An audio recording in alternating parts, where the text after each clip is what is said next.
you ready? Here it comes. Ooh, killing it on that Warble game.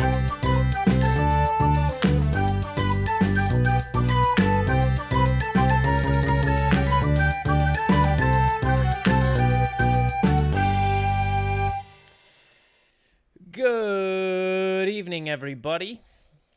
It is the week of May 31st, last day of May, and you guys are watching the StopGap, Stop Pants, Back Tits Participation Awards, Bathtub of Crawdads, Anyone But the Haitians, Join ISIS, Mall Knife Ninja, Pump and Dump, A10 Warthog, Overthrow the Bourgeoisie, Blocking My Blockchain, Black Hole Explosion, The Greatest Generation, Senator, Congressman Jr., Money in the Dick Stand, Cosby Coffee Date, Peppa Pig, Gangsta, Hoovia, Out of Shape, Gay Puerto Rican Genie, Goodnight Biscuit, Soy Boy Momo Radio Show. At what point is that going to be so long that it's only the show? You know what I mean? Probably by the time that we refresh it in January, it'll be as long as the show. Mm-hmm. But in case you missed all the headlines this week, let's see. We've got I'm stumbling over my words. Queensland police faked an astounding 258,000 breathalyzer tests in 5 years. Denmark has made the interesting choice to require children in immigrant-heavy areas to take classes on democracy, equality, and major Danish holidays, along with banning the burqa and niqab. Ukraine pulled a bait-and-switch on Russia using a Russian Putin critic. A Harvard study reveals the monumental neglect that Puerto Ricans suffered after Hurricane Maria, showing actual deaths 1,000% higher than government statements. And in a development, Trump announces steel and aluminum tariffs on Canada, Mexico, and the EU, preceding hasty condemnation from nearly all U.S. allies. That's the headlines of the week of May 31st. I hope they didn't depress everybody else. So we're going to be doing things a little bit differently today. I was supposed to host In the Mix, but I realized a bit too late that I never got the stream key from Wayne, and he didn't reply to me asking him for it. But we're starting an hour early. That way we can do an hour and a half of vaping. I already set the timer on my phone. It's going to go off in an hour and a half, and I'm going to kick all the people out that are here just to watch the In the Mix material, so that we don't lose any sort of followers for Wayne. So I guess without further ado, how are my co-hosts doing today? Woo! What's up? How's it going, guys? I can't deal with that level of enthusiasm. Yeah. Are you guys ready to vape? Oh, yeah. Oh, and before anybody gets angry, my new favorite thing is Soy Boy Momo, and I just want to describe where that came from real quick. Someone got banned on the subreddit, and we got Mod Mail, and he was immediately aggressive, talking about how it's bullshit that he got banned. So Dave went through and explained to him why he was banned and explained why we have that rule.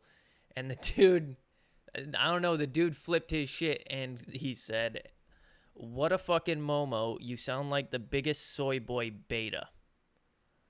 And that's just so delightful. Fucking hilarious. Just that sentence, just so delightful. I mean, he called him a jamoke. Yeah, right? Jamoke was Jamoke was first, somewhere. Yeah. That was good. He says in his first statement, he says, "Bitch, I read the sidebar rules. Nothing applied. Fucking Jamoke." Which I don't know whether he's using the 1960s slang term of Jamoke, which means male genitalia, or if he's using the 1920s term of Jamoke, which I can't remember what it meant anymore. No, he's calling him a dick. Oh, a jamoke means someone who's mentally handicapped in the 19th. Hey, I'm sorry I'm late. Can somebody bring me up to speed on this, because I've been I've been enforcing my I'm leaving all social media type of stuff, so I haven't even been on Reddit. Dave's a dick, basically. Well, this was in Mod Mail. So I mean, not everybody's appraised of it. That's why I'm announcing it.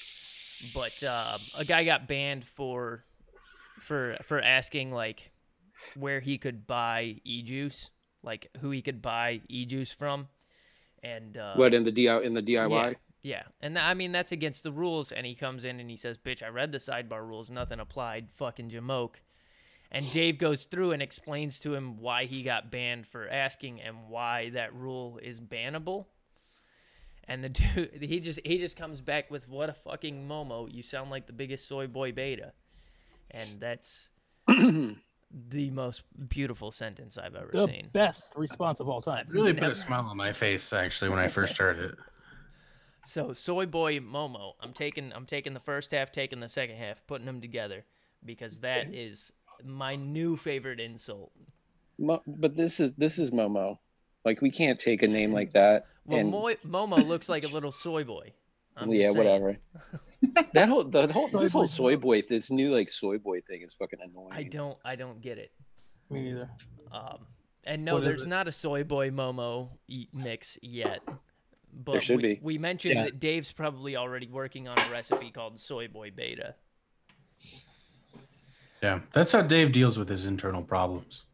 Yeah, he makes a recipe dedicated to them. I just figured that you have to be like pretty high on the hog to be calling people betas on the internet. Like that just means you're doing well for yourself. Yeah. Yeah. I mean, he's probably calling us soy boy betas from his yacht. Yeah, that's like getting on an online video game and calling someone a spaghetti-armed nerd. Yeah. Dude, it only works if you're on that yacht drinking Oberon. Yeah. An orange slice. Yeah. Sipping your Zima. Now there is one guy that's actually on a yacht like in the Caribbean. Abadada. Yeah. I love that dude though because of how much of a dick he is. Like he's amazing. It's been fun that he's been back recently somewhat. Yeah. Sorry. No, it's fine. It's fine. Now, AB data is a good reason never to go back and look at people's Reddit post histories. That's all I'm saying.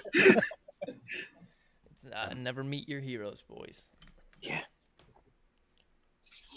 What the fuck? I got a hair in my airflow, and I need to. Unless you're a fellow red pill enthusiast, then feel free to read Abdata's posts. Oh yeah, for sure. So how's everybody doing? Anybody get anything new this week? I guess we're going to be talking about vaping for the first. What? We get to talk about vaping on StopGap? Yeah, because I was supposed to host in the mix, but Wayne never gave me the stream key, so. I am doing in the mix light first. Yeah, in the mix light. In the mix heavy, actually. Yeah. That's fine. It just then now I won't feel bad when I bail out early because I've been on here since 9 a.m. or since 9 p.m. Yeah.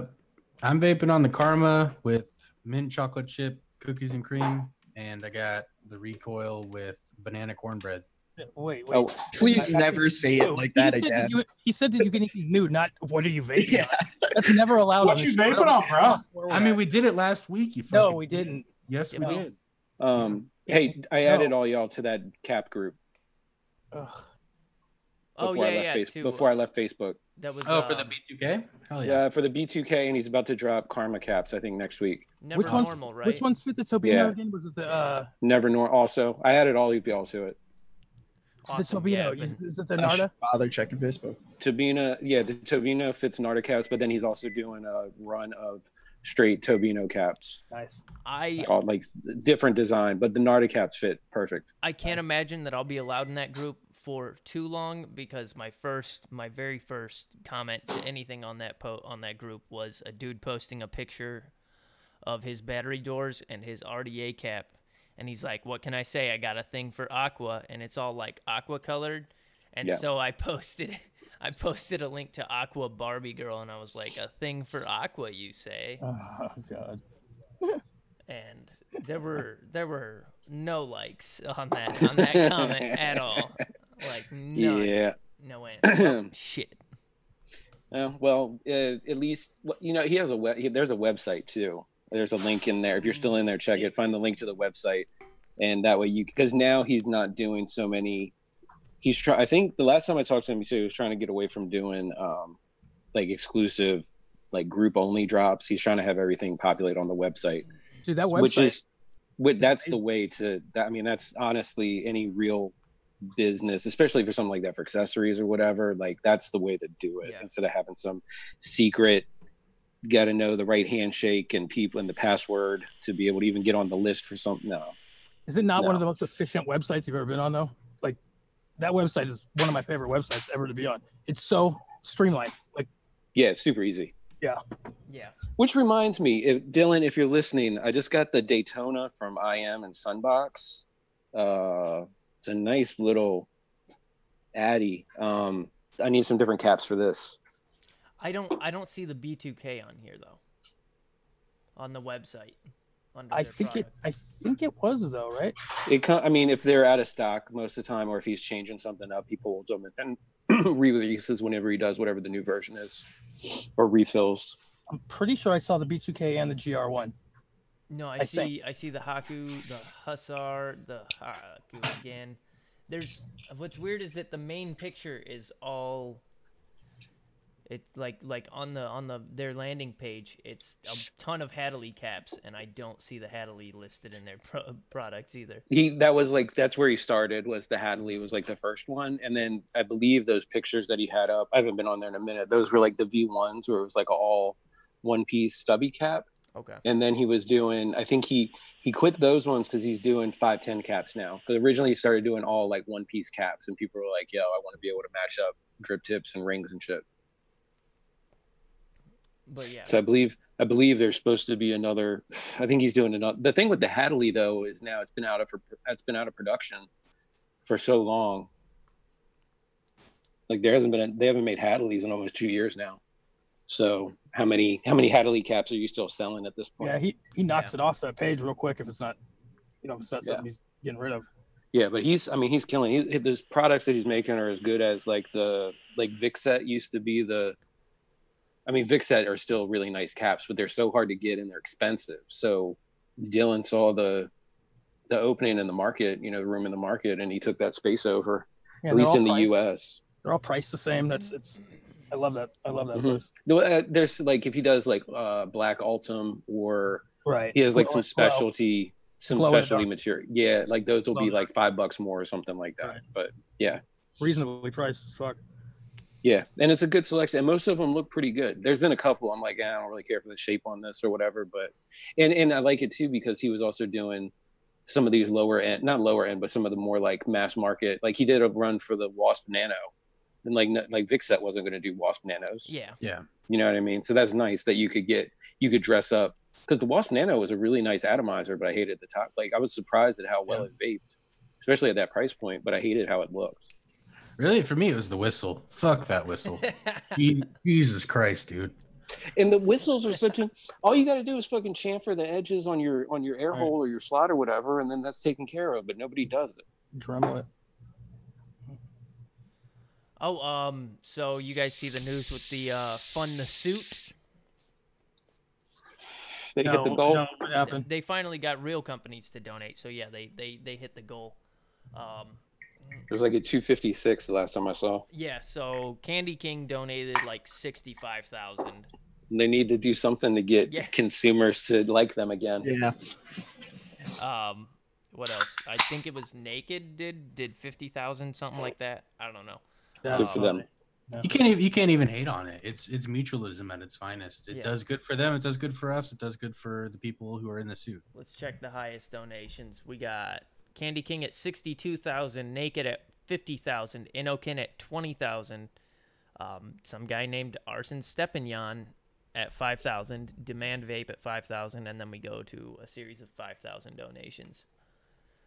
But they're Inokin put up 20K. Yeah, yep. Good for them, man. That's probably because their affiliation with P. Busardo and Demetrius and all that. You know what I mean? So they're a little more tied in with what's going on. Well, what's iffy about these donations though is that they're offline donations, so they weren't made in GoFundMe. So that means they were probably part of the original group that decided to start this, and it shows that they really I feel like this is just proof that they didn't fund any of it themselves until they started the GoFundMe. Meanwhile, Vupu's donating to the FDA. Yeah. I mean, if you want to stay on the market, that's the way to fucking stay on the market these days, is donate to the FDA and tell them, look the other way. Yeah, donate in quotations. Definitely. The trick is you add some special component to your e-juice, just some special component that doesn't do anything for the flavor, nothing for the experience. It's just in there so that you can say, oh, I add this so it's better than other flavors, and then send a hefty payment to the FDA. Yeah, but or just criticize everyone else and start something called Clearstream. Right. Ooh. Hey, one thing, can you write off GoFundMe on your taxes though as a charitable donation? That's a good question. I bet I don't know if you could do it like just by doing an online donation. So if they did a check to the actual the thing that they set up or whatever, if they send a check to that, then that's tax write-offable. Right. You know what I'm saying? Yeah. I mean, they are businesses, and hopefully they have business lawyers that are telling them how to do stuff. And that does make a big difference. Okay, yeah. So Inokin, Naked, and Candy King isn't listed as one of the people on here, but wait. Yeah, they didn't even mention Candy King in their thank you list. Even though they gave the biggest? Yeah. Yeah, but they're one of the reasons why we're in this position. True. But he says Grim Green, the vendetta forever against Candy King. Yeah. It also could be when they got their donation, because apparently the Candy King thing was only a couple of days ago.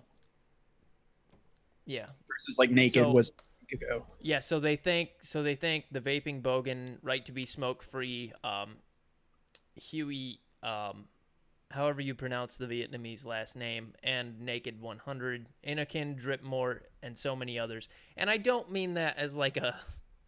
You mean Win? NYG? Well, a lot of people tell me it's pronounced Win. A lot of people tell me it's pronounced Gian.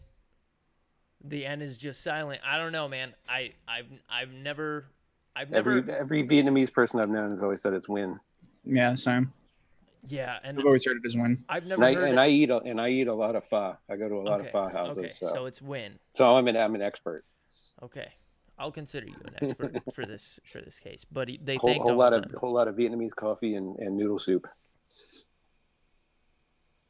Yeah, I think that works. That works as being an expert. That helps. Yeah, I found a Yakuza guy there for us. Nice. Should have him on. Okay. So Dripmore is Candy King. Yeah. Yes. Yep. Okay. Apparently, in the middle of the it does evening, say Dripmore. Yeah. In the middle of the evening, Candy King sent them a message and just asked them. It said that they'll donate whatever's left to get to the $250,000 mark. Good for them. Yeah. I mean, everybody's trying, I guess. I mean, it's that old Chinese proverb. The best time to plant a tree was 20 years ago. The second best time is now. Right. So it's as much as I disagree with the way that they've marketed their products, it's still better than nothing for them to put up some serious cash. Yeah. Ooh, did anybody see this? Well, you didn't, Matthew, but on the Facebook group, somebody asked, has anyone tried to make a Monte Cristo sandwich recipe? Sounds great. I got some boiled ham. My only... It smells awful. There's a hot dog flavor somewhere, too. True. Yeah, Chikang? Probably. Or Hangson. Like old school. It's on Fast Tech. I'm pretty sure Hangson has hot dog. My only question is, why the fuck would anybody have done that? What, hot dog? No, Monte Cristo. Like, I mean, I can see it. Monte Cristos are delicious. The big part of a Monte Cristo, though, is the ham and cheese. That's the majority of it. No, the majority of it is the ham and cheese. That's what. Yeah, but it's got like powdered sugar and jam too. Right, I was gonna say it's that and the raspberry jam and fried. Yeah. Before we talk about this, though, can we all give a nod of appreciation to Matthew Cassandra for being so ahead of the game? No. People are out here trying to make candy vapes, and he was there way before anyone making baby food vapes. It's true. Yeah. Marketing to babies. What a genius. He is our boy. He had a good idea, I guess. Yes, he did. Gotta hook him young. Yeah, just wait for the Gerber line to come out, dude. So, nod to Matthew Cassandra for marketing to babies. Thank you. Should have come on the show. But what? Like, I don't know. I can't imagine anybody who's ever tried any of the cheese flavors being like, I should make a ham and cheese recipe with raspberry jam and powdered sugar. I mean, you could use like Flavora's brie cheese to kind of get a cheese effect, and then sweetened condensed milk maybe doesn't instill confidence at all. Oh, I mean, fucking Christ, shut that. I mean, playing something tartar off of raspberry and something fried really doesn't sound like a bad idea. I mean, everybody's always kind of sought after doing a savory and like that could maybe be the in, because you have the sweet and the savory together with the fried. I don't know. I'm making sweet and sour chicken. Let's do it. I mean, the savory just seems weird. Like everybody tries it at some point to mess with it. But and then they realize why it's not a product. but even if you like nailed it, would you actually want to vape that though? No. Like maybe hot tomato soup vape. Maybe just the sweet and sour and the spicy part, but not the savory part. Yeah, like it's just, I don't think even if I made like a perfect roast beef sandwich, like I wouldn't want to vape that. Yeah, I think that people get some of their savory fix from tobaccos too. I mean, because some of those have sort of savory notes to them. Yeah, and those actually taste good. I kind of agree, because I don't think roast beef would really be that pleasing, to be honest. But they're savory in the way that coffee and leather is. Yeah. It's that old money thing: coffee, leather, horses, slavery. Oh, yeah, man. slavery. I'd vape the hell out of some horse meat. That's all I'm saying. But speaking of like savory flavors, I've been going on about it for the past few days. Shut the fuck up about musk. Vape Train's Purano Carrot. Okay. It's Not bad, right? I wouldn't say it's an extreme, like a savory flavor, but I don't know what other category to put it into. Combined all the carrots and the yams, and you just make Thanksgiving. No, real quick. What's up? Since Shindo said musk, I was watching a Steve 1989 MRE unboxing video the other day, and it was an Australian. Nice. It was an Australian, like a recent. It was like a 2016 like Australian LRRP, like lightweight 24-hour ration, and there was definitely a pack of musk lifesavers in there, and he had no idea what that was about. And he always eats like pretty much everything. He put one in his mouth and he took it out immediately and put it back on the tray. And that was like the only thing he didn't. He crushed everything else, and he took one try and was like, no thank you. Yeah, you know what the musk candies are? The little pink, they're like long pink looking candies. Dude, I'd never, like I said, I'd never known about it, heard about it. Because I used to, every time there was a new flavor that came out on any of the big flavor houses. So when TPA had musk come out, like I just ordered a bottle, because I get a bottle of all the new stuff so I can try it. And it came, and I was like, this is a joke, right? Like, this isn't a real, like, they don't really expect somebody to use this for anything, do they? So it's been sitting on the shelf ever since. Apparently it's big. Musk. It's big apparently in some places. No, I mean, like what flavor did Matt just talk about? I'm sorry, I was reading chat. TFA, I think. Musk, right? TFA musk? Yeah. Oh man, I never tried it. Okay. We actually had a vaping question in the chat. Anybody give me their number one tobacco flavor? I'm going to go with Flavora Kentucky, just because it's nice and fits damn near anywhere you want a tobacco. I'm going with Flavora Cured because it's nice and it fits anywhere that you need a tobacco. Yeah, both of those do. I like, Connecticut Shade. Connecticut Shade's nice. For the number one, I like Connecticut Shade the most. It's that's like a spicy tobacco, right? The Connecticut Shade.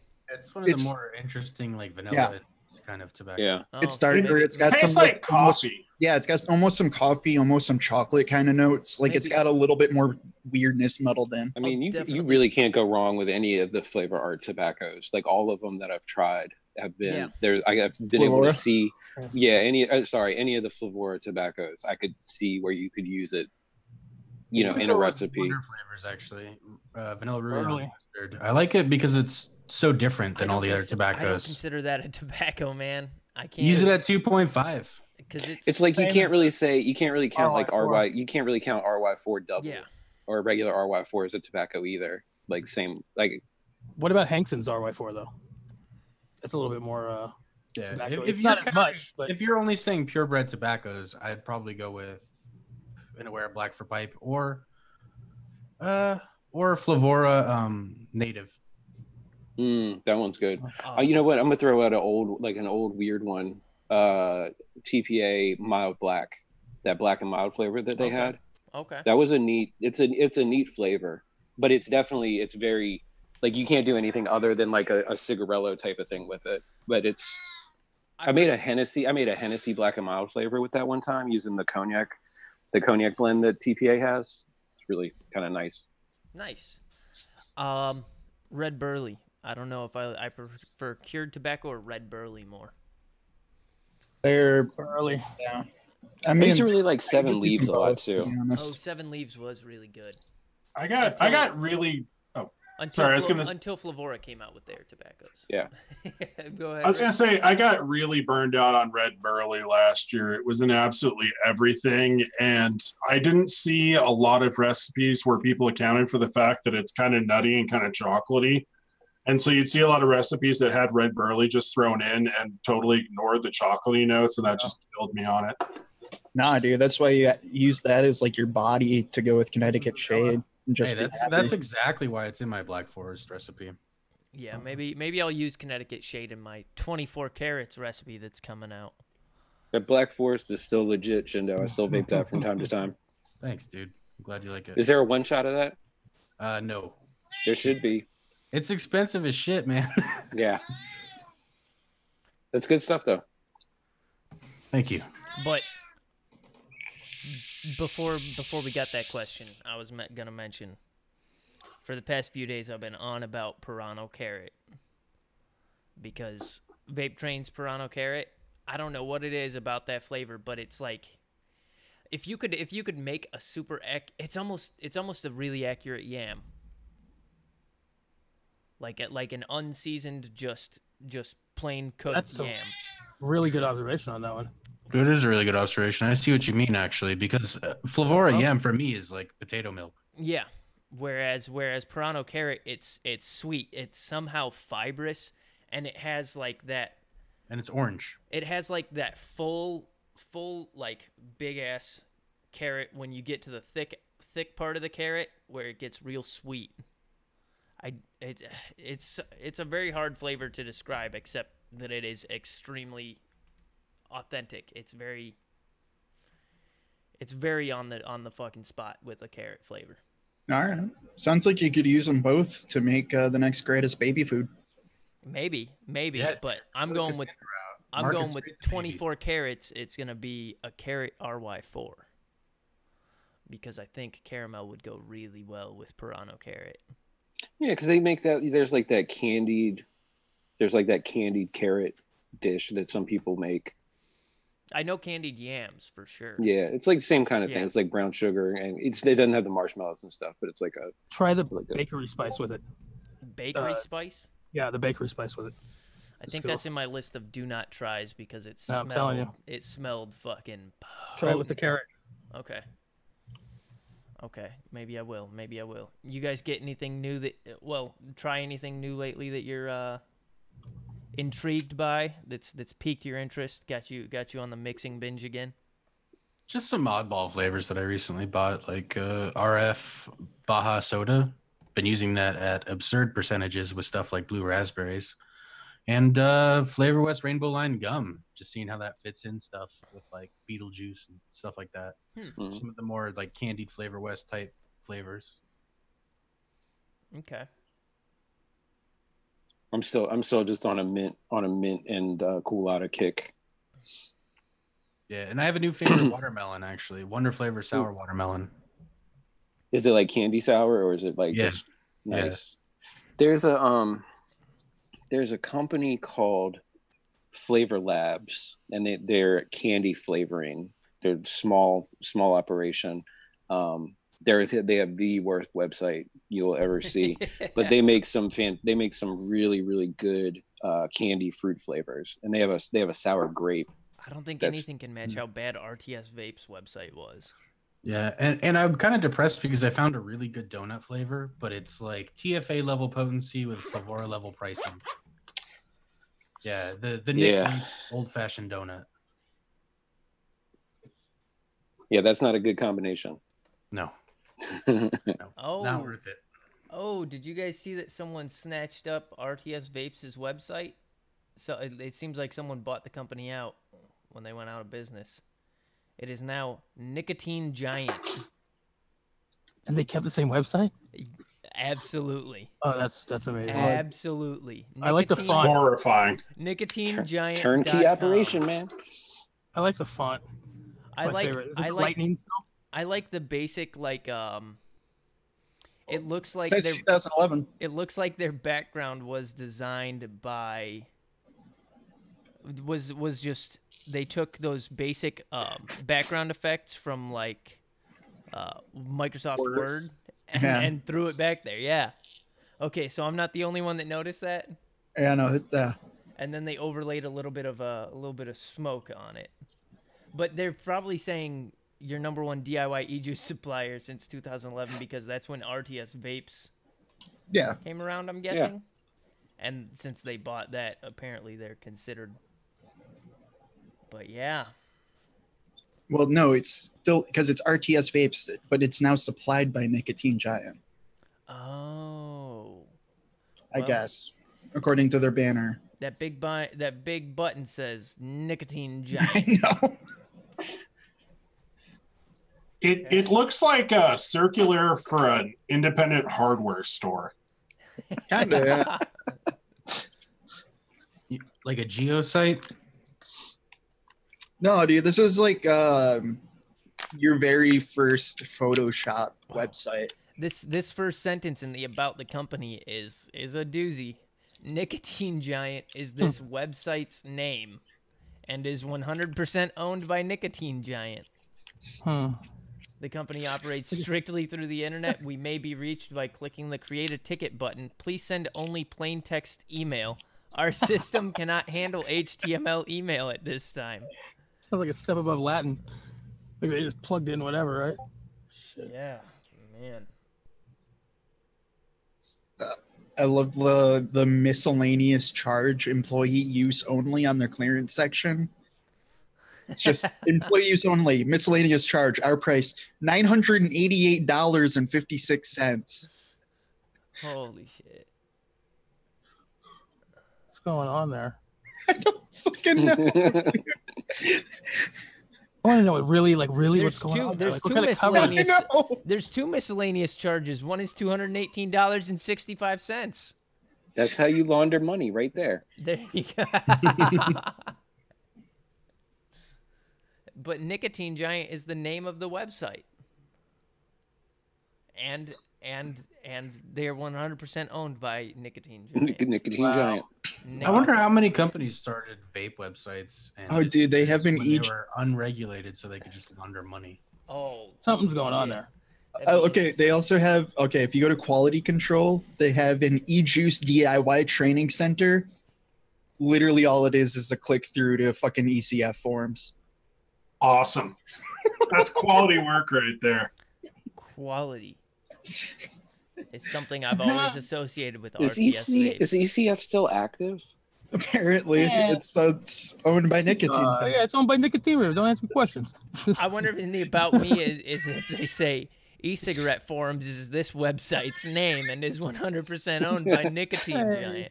They told us, by the way, StopGap Radio Show is this podcast name, and it has no affiliation. It's owned by with, Backtits Yeah, it's owned by Backtits Media Group. Yeah, in case someone was asking. Yeah, I stopped going to Vaping Underground when they did the whole Borealis or whatever, Boreas circle jerk. Well, Boris is a fire. Oh shit, Vaping Underground. Oh yeah, forgot about them. Was that Vaping Joe, Smoking Joe, Vaping Joe? Who was that? Smoking Vaping Joe. Yeah, remember that guy? Smoking Joe. That sounds like a porn moniker. I can't remember what his name was. Oh damn it, Vapor Joe. Smoking yeah, Vaping that's Joe. it. Vapor Joe. I Vapor do Joe. like Smoking Joe. Now we need a bit. couldn't think- Now we I need a couldn't bit think with of that. Smoking Vaping Joe to come on. Hey guys, it's Smoking Vaping Joe. What's Hey, I up? got a Hey, what's cigarette. going on? I got a Yeah, I cigarette was in my gonna left. take that one. The I name, heard the that name. guy's like one of the biggest dicks in the vaping industry. Smoking No, Vaping no, I'm Joe's not. this guy's name, and he's 100% owned by Nicotine Giant. You I got a mean, King anybody in my that wear right. anybody that wears like that many chains, Hey, I'm always Oh, concerned man. don't about. push me in the Okay. pool. I know I'm like super out of the loop, but what the fuck is ozone flavor? Hey, That's one of you talking about. Wait, that's a FN. flavor art flavor. Yeah. Yeah, Wait, you just it's, answer- Ozone. Ozone is the flavor that you get when you burn electronics and you just sit over it and huff. yeah, it smells like a guinea, huh? Oh, Hey, No, You know just what? like, I I'm have still a- clicking through their website and I'm just like, ozone flavor. I'm I vaping have this a heavy bottle. ozone. I have a bottle of that I've actually never opened. I will next time I go to the office. I will check it. I will make a 10% in VG solution and vape it just so I can tell you. Does it make your It's one of teeth their squeak it's and one of your their eyes water? additives. It's Okay, one yeah, of the, it looks it's like one a of their tobacco additives. additive. Yeah, Yeah, it's like The description joy just says or, add ozone to your vape.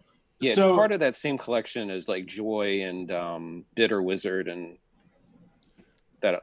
I'm sorry. Go ahead, Concrete. Oh, I was going to say the best I can figure out is it was meant to like sort of emulate coumarin notes in tobacco. Like it has like a weird kind of like hay, like fresh hay tobacco kind of vibe to it with a little bit of like almost like a fresh rain kind of taste to it. It's a very profoundly strange thing. Like Okay. you smell right before you're about to have a stroke. Gotcha. I was Yeah, just, I'm I'm totally going to make a 10% of that in VG and I'll vape it and I'll report back next week. all right. I was just looking through all of it because they still list for their flavorings. They still list that it's from Italy, and I really doubt it's actually not FANA. Yeah, I'm reading the description right now. It says like vaping a Quaalude. It has a really unique ability to make fruits absolutely disgusting. Okay. Yeah, I had tried mixing it with a couple different fruits, and it just made everything deeply unpleasant and kind of grassy and sharp. it's Yeah. got places. Whenever you say grassy, I get triggered because I just remember like having to make something with Flavor West 555, and it just tilting me off the face of the planet. See, and Still just a terrible name. TFA DK base is like that too. Ugh, it's so gross.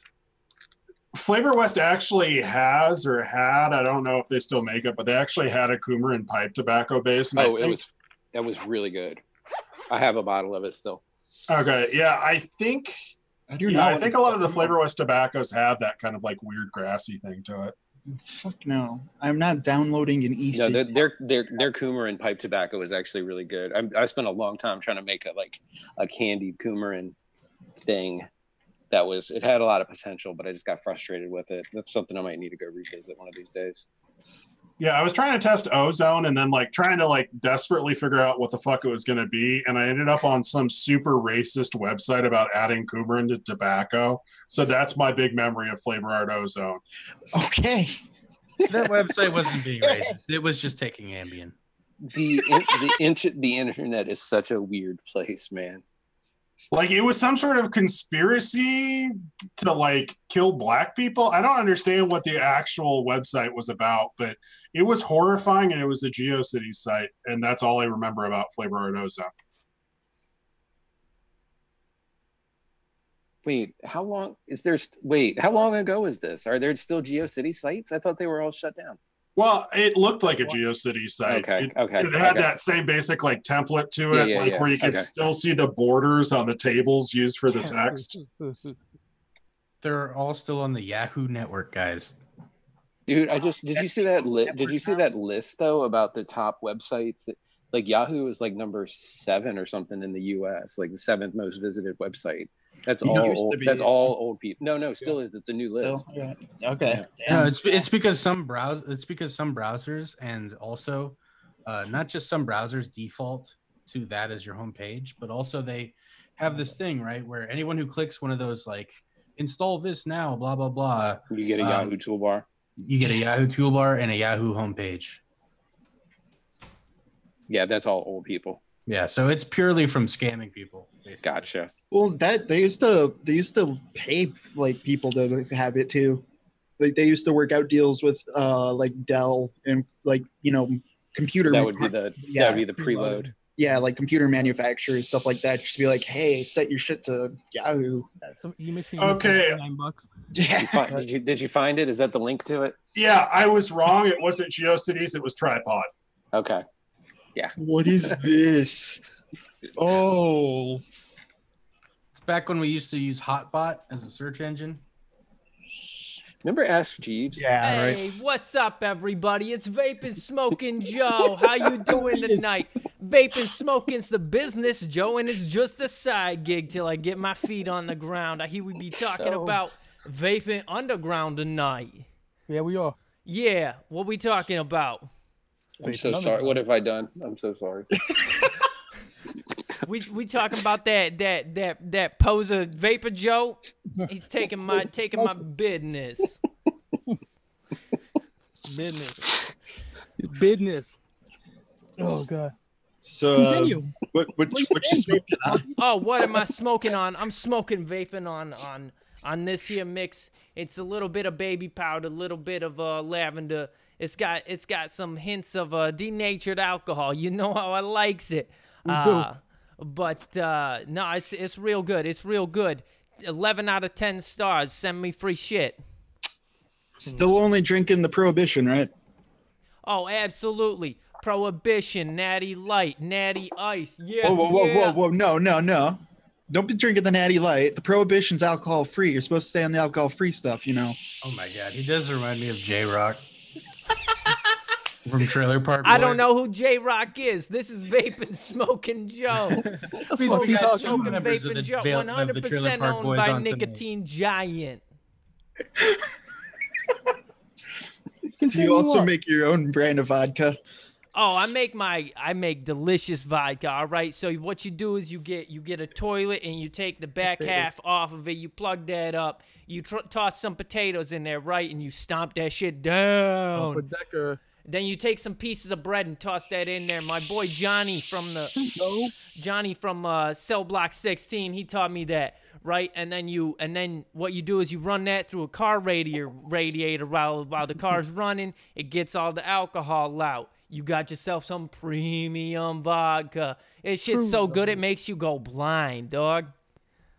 Oh yeah, that's why you're blind. Yeah, well, yeah. I mean, being blind ain't my business. Vaping smoking's my business. So what do you smoke? I smoke vape, dude. Come on, man. Smoke vapes. I'm smoking vapes all day. I got this vapes to smoke. I got this vapes to smoke. I got this vapes to smoke. This is a vapes. That's a vapes. This is a vapes. I smoke vapes all day, my friend. Sometimes I just take straight nicotine straight from the leaf. You squeeze the leaf right onto the nicotine vaping smoker, and that's vaping smoke. It's all about vaping smoking. That's my business. It's vaping. It's smoking vaping Joe. Now onto the real segment that we had planned. Vaping Joe Smokes is actually going to tattoo himself with a knife. Well, no, vape. Ballpoint pen. Do it. What the fuck is wrong with you? I'm sorry, Vaping Smoking Joe has business in another room. I gotta go smoke some vapes. I got this new Juvia Alterna stuff that I'm gonna be trying out. Oh. Thanks for coming by, Vaping Smoking. No, it was my pleasure. It was my pleasure. Anytime I hear Vaping Underground, we gotta go with Vaping Smoking Joe, you know? Every time. I'll see you gents later. Later, brother. All right, have a good one, bud. This is where we're at. I just want to say that. I just We wondering got high-profile guests. Was that Vape and Smoke a Joe or Big Lou? It bounced around a little. Yeah. My fault. Sorry. Now don't do this at home. That was bad, and you should feel bad. I know. Swing, bada. Swing. Swinging for the fences here, guys. I couldn't remember the dude's name, and then that's what happens. And then Vape and Smoke and Joe shows up, and everything goes off the rails. And it's just J-Rock City. Say his name, and the devil shall appear. No, dude, you just got to. Well, are you sitting in front of a mirror? Is that it? Yeah, it's Vape and Smoke. Vape and Smoke. You did you just yeah? Are you sitting in front of a mirror and say his name 3 times? No. Oh man, that was so worth it. That was actually kind of fun. I'm still on this website, by the way, Rick. It's great, isn't it? I can't tell who it's racist against. I just know that it's super racist. It's like racist against everybody. Like there's something wrong with it, but I can't put my finger on it because every time I try to read more than 2 sentences, my brain just explodes a little. Hey, there's only one group of people that's racist towards everyone, and it's Mormons. Hey guys, sorry about that. I had to go get a drink. Do you guys know why my seat smells like Adidas Move and Nissan bought with food stamps? Well, we had a guess while you were gone, but it's fine. It's weird. Okay. Is it possible we're gonna take 2 shows down at once? Is that possible? You probably want to call the Wayne's cops if that dude was in your house. Wayne's going to come back next week and be like, what the hell happened to my viewership? I just watched the soy boy Momo run through my backyard and jump the fence. That was weird. Like, as much as I hate soy boy, like soy boy Momo is probably going to get used now. That's just too much fun. It's so much fun to say, isn't it? It really is. Soy Boy Beta is the new cuck. Soy Boy Beta just feel like you feel too douchey saying it. There's not enough satire, but the Momo is just dripping. It's dripping with satire, and it slides into that soy boy. You know that dude was just Wayne fucking with y'all, right? Sounds a lot like Donnie Donato right there. I watched Donnie Donato the other day. That's a really well done piece that he did. I wish he would do more of that. It actually is good. You guys can fuck off, y'all. Oh my God, I just realized I'm like a quarter through this fucking bullshit. What? The website? Yes.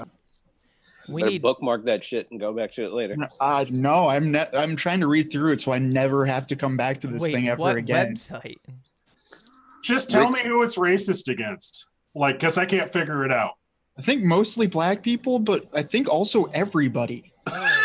It's basically racist against anybody who isn't a Confederate in 1863. Oh, this is a gold mine. I'm a good old rebel, Southern revenge song. Why do they just have Southern revenge songs in the middle of the...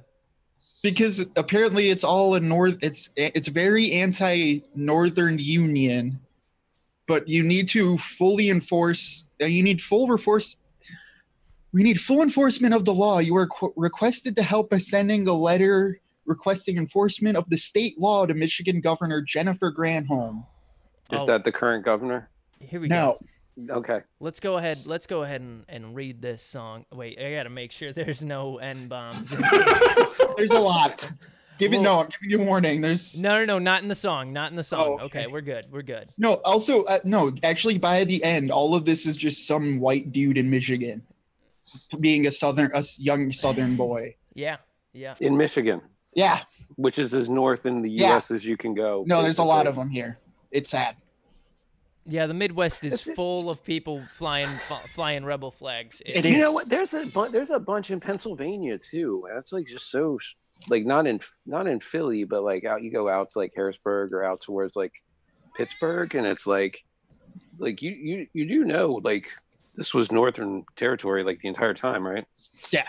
Oh no, dude. I mean, going to high school, I lost count of the amount of kids who like literally born in one of the northern parts of Michigan, have never left 15 miles from their home, but they're true Southern born pride people. I live in a state that still has a sodomy law, so. So what do you do? So you have to commit sodomy?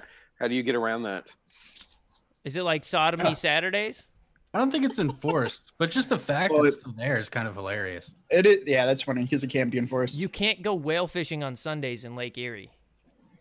Like, that just blows my weekend plans right there. That's still on the books. Although, I mean, there's a lot of those there's a lot of those like blue laws still on the books places. Yeah, and they can't like sometimes they are still enforced when they have the opportunity to, like, if they hem somebody up on something else, they'll like tack those on.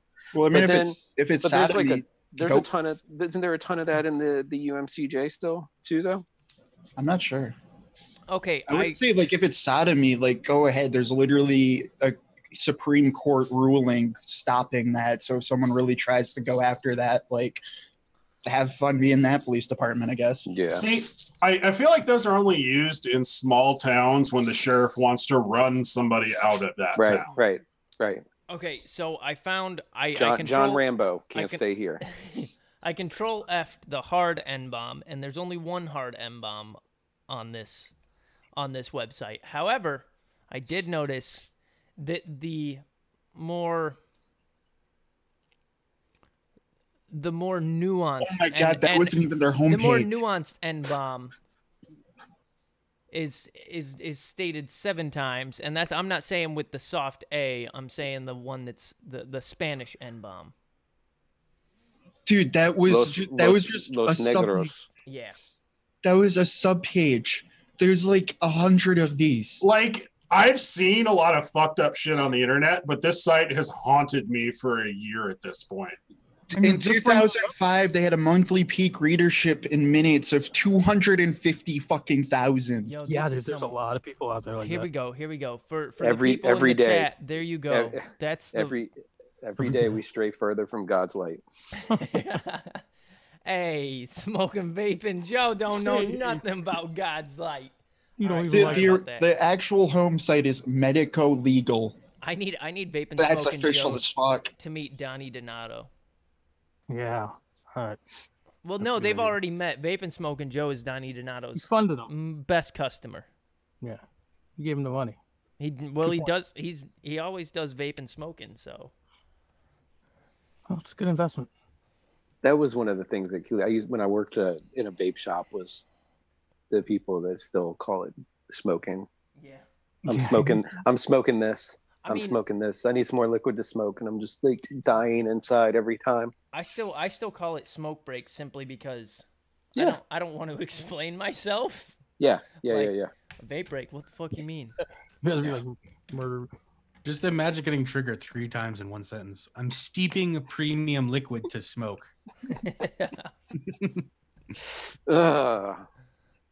Apparently, they have studies going back to 1492 about the hallucinogenic use of tobacco. Oh, there's an anti-slavery homepage. I don't know what this fucking site's stances are.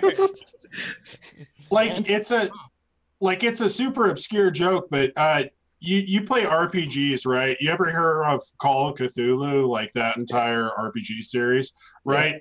Reading this site gave me sand damage. Okay, see, because now, because you're all right. Not even, that was, yeah, but it was not a good even one, a page away from the anti-slavery homepage is examples of anti-tobacco abolitionists, and I don't know if these guys are for tobacco or. I figure they're for, because that was a southern crop. No, but their main thing is also, like, their main homepage is talking about how we've apparently known that tobacco is a poison since the 1800s. I mean, tobacco is a poison. Nicotine is a poison. Yeah, but like it's just I'm so confused by this whole site. Hold on. The Borgias used to use that to poison people. Do you guys ever think I got to show the chat this? They're going to be really confused by the up and user tomorrow after this commercial. Right. Do you guys people have heard our message. Have you guys ever thought that you would see a PayPal link with this with this like 1995 button on it.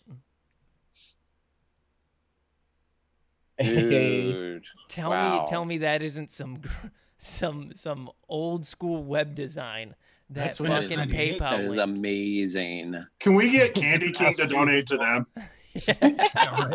Okay, apparently the main part of the homepage is to prevent tobacco-induced mental disorders. A better warning label. Treat cigarettes like you would a live hand grenade. Throw away as far and fast as possible. Save yourselves and those around you. Yes. Really? You think? Yeah, I think so. I think they might be extremists. I'm not sure. Got to continue reading.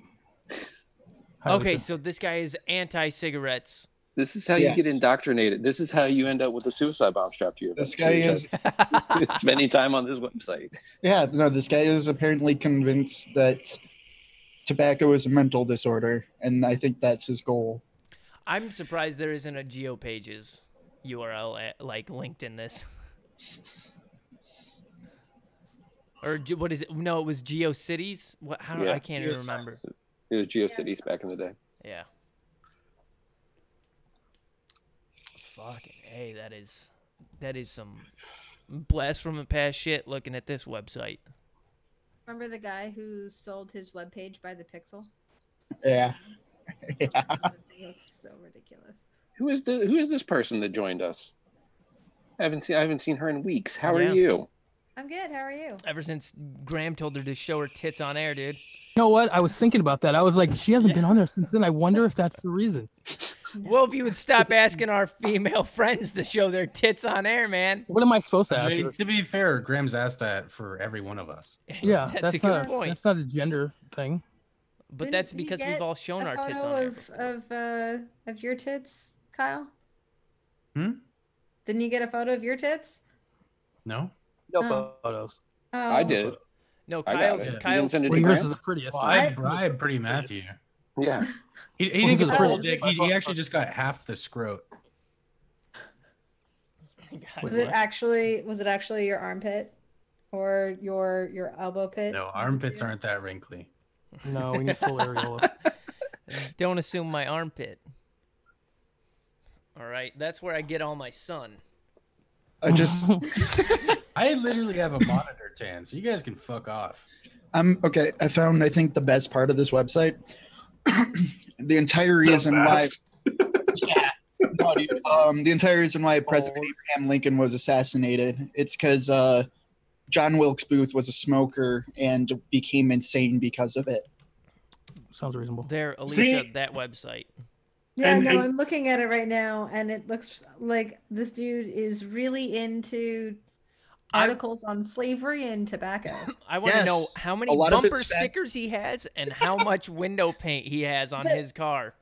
I want to mention things that are in here are things like God against slavery. Like, it's not like he's not pro-slavery. It's like unconstitutionality of slavery. Like, he's clearly anti-slavery, but man, is that cloudy in there.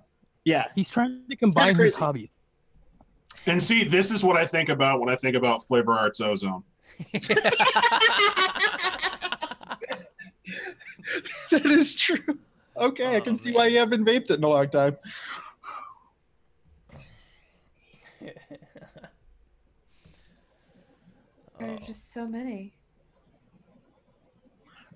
In 1922, Michigan's own John H. Kellogg published a book identifying smoking as a major cause of brain damage, specifically schizophrenia, because 100% of schizophrenics smoked. Yeah, that's 100%. That's believe it or not. I don't think a real that's metric. 100% of schizophrenics smoke. I do know a fair amount do smoke because it helps them, but it's like. Nope, that's this guy's evidence is that finding from 1922. Then it's accurate. Well, this one has a funny title: "The Brown God and His White Imps: Evils of Tobacco and Cigarettes." Right. What? That's the name of the article. This guy's clearly got a higher power, like ayahuasca or some shit. This guy knows some shit we don't. We're playing chess in 3 dimensions. He's playing it in fucking 5D chess Please also Look, write to your this- senator, congressman, and president asking for a Michigan-type safe cigarettes law to be passed nationwide. God damn it, Michigan. Ask them to change the bill for fire-safe cigarettes, HR 1130, to say that cigarettes must not only be fire-safe, but safe, period. Also, why is this dude just sharing quotes from like the 1800s? Dude, that's what They're all like writings from other Allegedly. people, though. It's like a collection. Yeah. He said, I don't like all this new evidence bullshit. Yeah. Let me Seatbelts. get back to when science was real good in the 1800s. The Seatbelts. leeches. Dude, seatbelts, refusal to wear them is part of the smoker symptom pattern. There's a Okay. significant difference between Hey. smokers and non-smokers in the terms of seatbelts. I do. He's not wrong. He's not wrong. Because if you drop a cherry in your car, you better hope you don't have your seatbelt on, or you're getting some roasted nuts. Very true. This guy's clearly insane, right? Yes. Yes. Okay. Yeah. He Allegedly. says that as he checks his webmaster email. So this guy's nuts, right? Indy's got a point. I Said, wait can't till you tell. see the weird crap like this on the deep web. Very true. I've seen crazier That shit. on subways mostly. I mean, do they have better web design on the deep net? It is they don't whatever need to. they want it to be. Oh, Yeah. Oh, cigarettes is actually the cause of voter disenfranchisement. Oh, Trump. Yeah. good to know. Was not aware that was a major cause. Yep. Apparently. Learned something new. I mean, it's hard to argue with facts. There's also deforestation, Yeah. homelessness, seatbelt disuse. It must be convenient to be able to just blame all of life's issues on one thing. You mean like Trump? I mean, Topical. Like I really Graham, wanted we to still say got something there, 25. but, like, we still nobody got. knows that I'm joking. We still got 25 minutes before we can get political. All right. We're yeah. doing vaping. We're doing vaping for back. the next 25 minutes. And First smoking. shit. Yeah, smoking vaping. Smoking vaping. Smoking vaping. Jesus, I'm never gonna live that one down. But thank you for it. It was really. You're welcome. You're welcome. That's the It's greatest actually contribution I'm glad anybody's to have made. birthed a new bit that'll show up occasionally. Yeah, I love steeping my smoke liquid. Yeah. Oh shit. Thank you. Thank you. Holy shit, dude! This is such a gold mine. I've finally just accepted steeping. Like it's. Uh-oh, I mean, here I we knew go. back before, like I was never going to be able to change that, but still. But now I'm just like, it's all right. It is what it is. Yeah. My new crusade is against the use of juice. The use of Yeah, I was just e-juice. gonna say, would it be steeping your vape juice? That would be like the trend. Then juicer. I will hang up. Hey, you heard we were talking about steeping our smoke liquid. Oh God, we're gonna I run got it some- into the ground right off the bat. I got some hot takes about steeping my smoke liquid, right? So what you Are we do, already out of what you do content? is you Yeah, take your we're done. you take I your mean, out let's vent wrap from it. from the dryers at the laundromat, right? Because they're always running. Someone's always at the laundromat, Always. right? Always running. You go there, you toss your juice in that vent right there, and Juice you it up. you leave it there for about 4 or 5 weeks. Take it, put it in the sun for the next 3 days. Boom, perfectly steeped smoke liquid. Perfectly every time. Every time. I know somebody that used to take their stuff and put it in the trunk of a car, like out in the sun in the summer. You don't even have to move it when you sell it. Hey, That was one of the first tips I read. not in all of us can 2014. afford cars, all right? Right?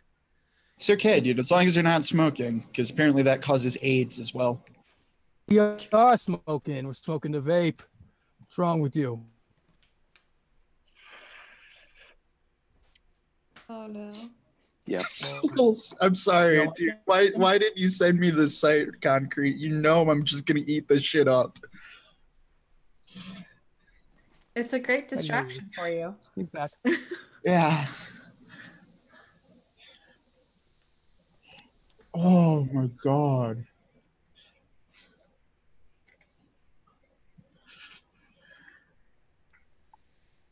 Dead air. Yeah, sorry. yeah. Well, I'm looking for comic books to download at the same time.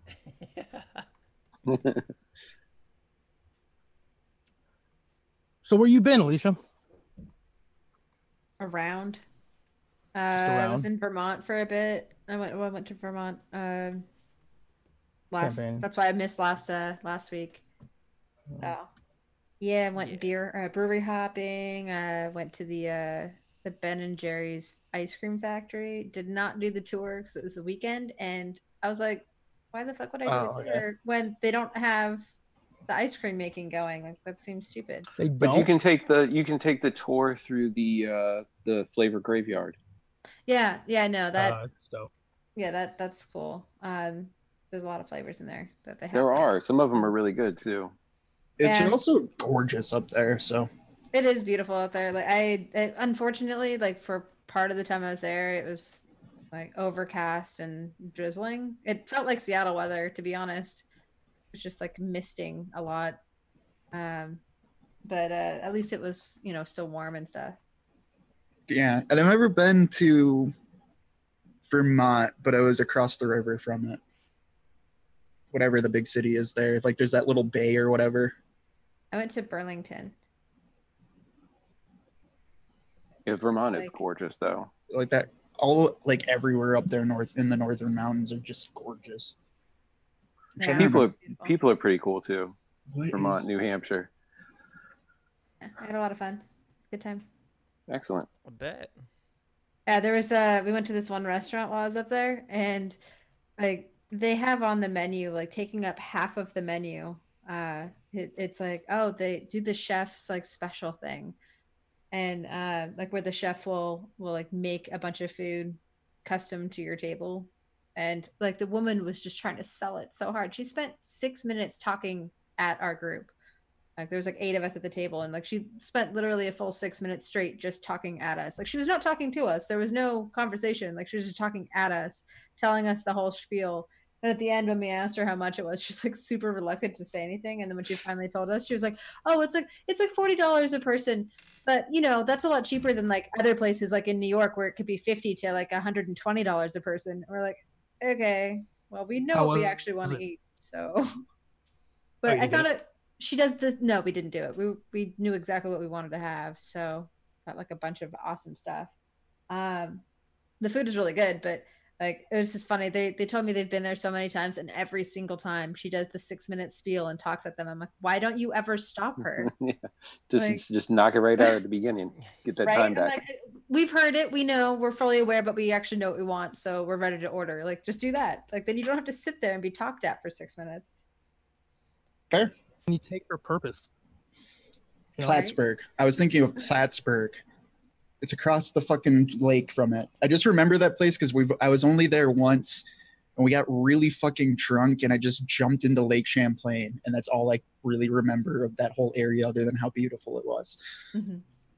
I was like only like 3 blocks from Lake Champlain, but I didn't get to like go swimming or anything. It was not warm enough for that. I don't want to.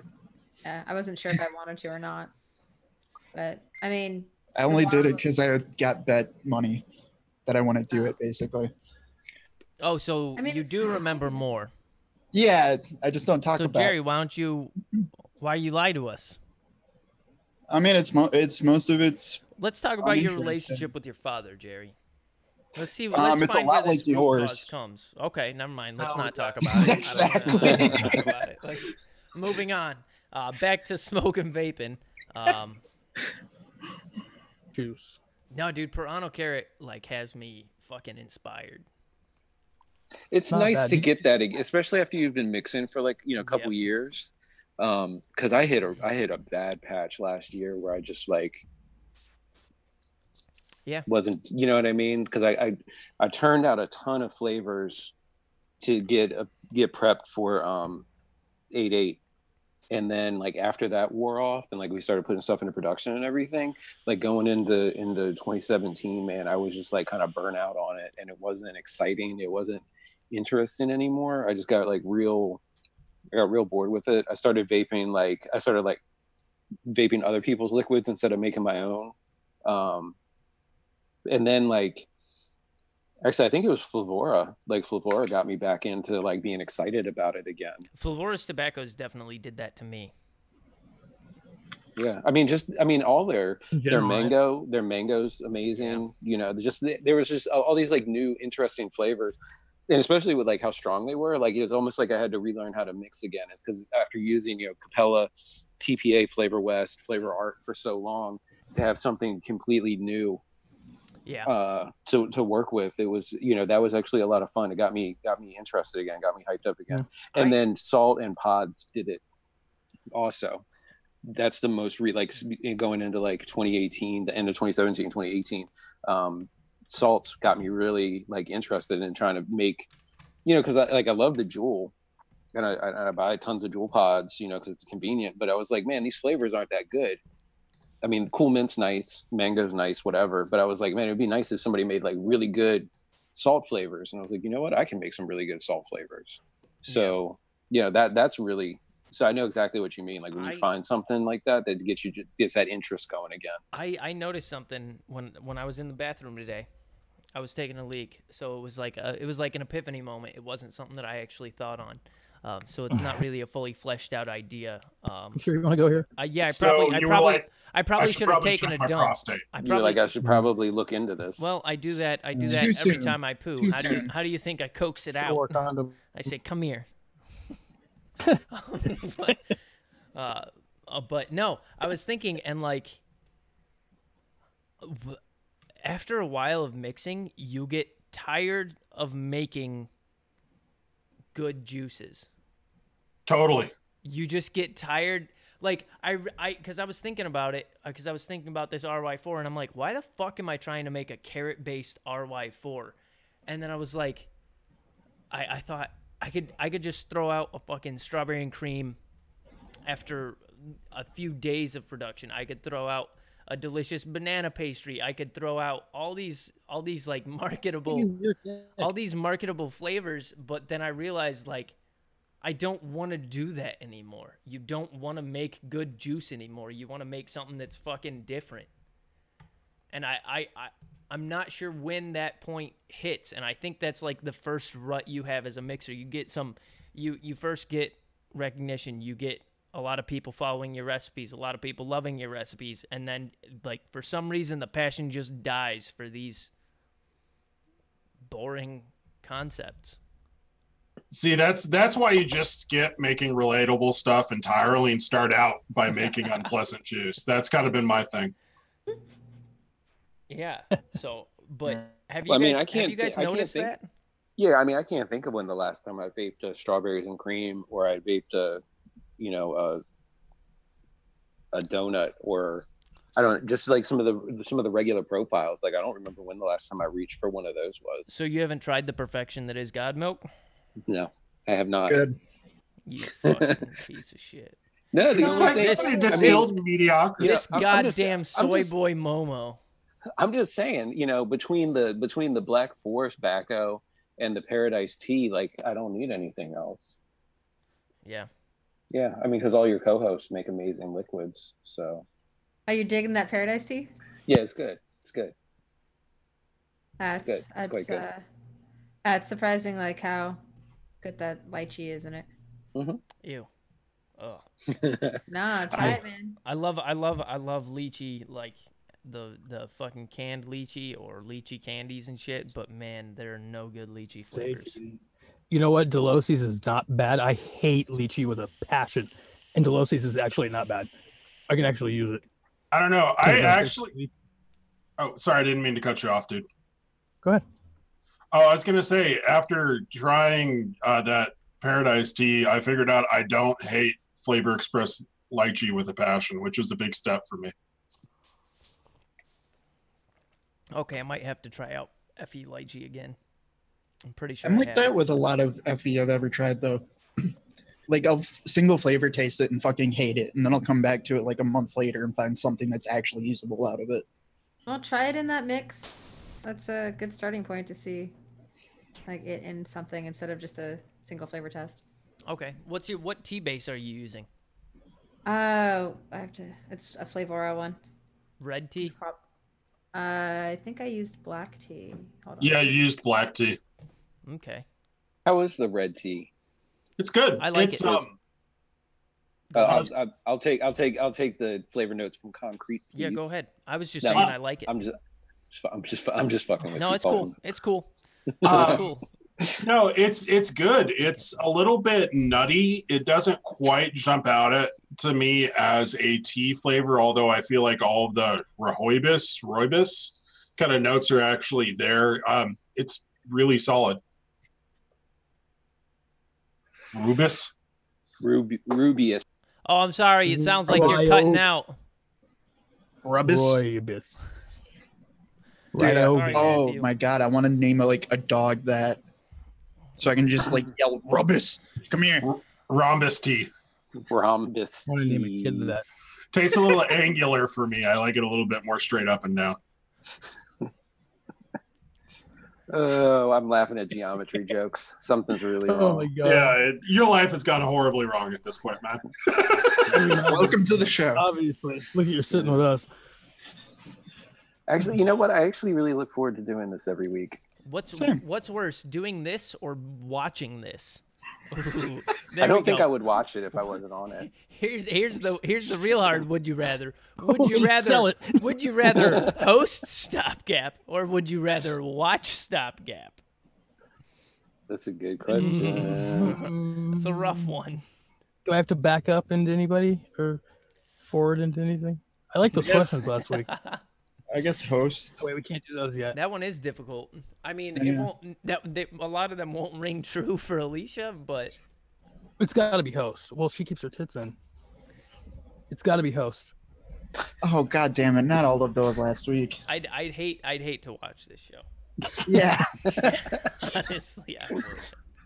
Yeah, I can't even imagine that. It doesn't sound like a good time. Like I say, I don't It's a common watch thing. shows that I'm not on, but I actively avoid shows that I am on. Like I don't like listening to myself talk. Like as much as every listener hates listening to me talk, I'm like tenfold.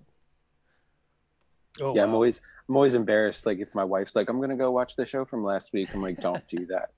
Please, Don't God, don't no. do that." Like go ahead, go ahead and watch whatever I'm on in the mix, but just avoid StopGap. If you still want to love me. Right.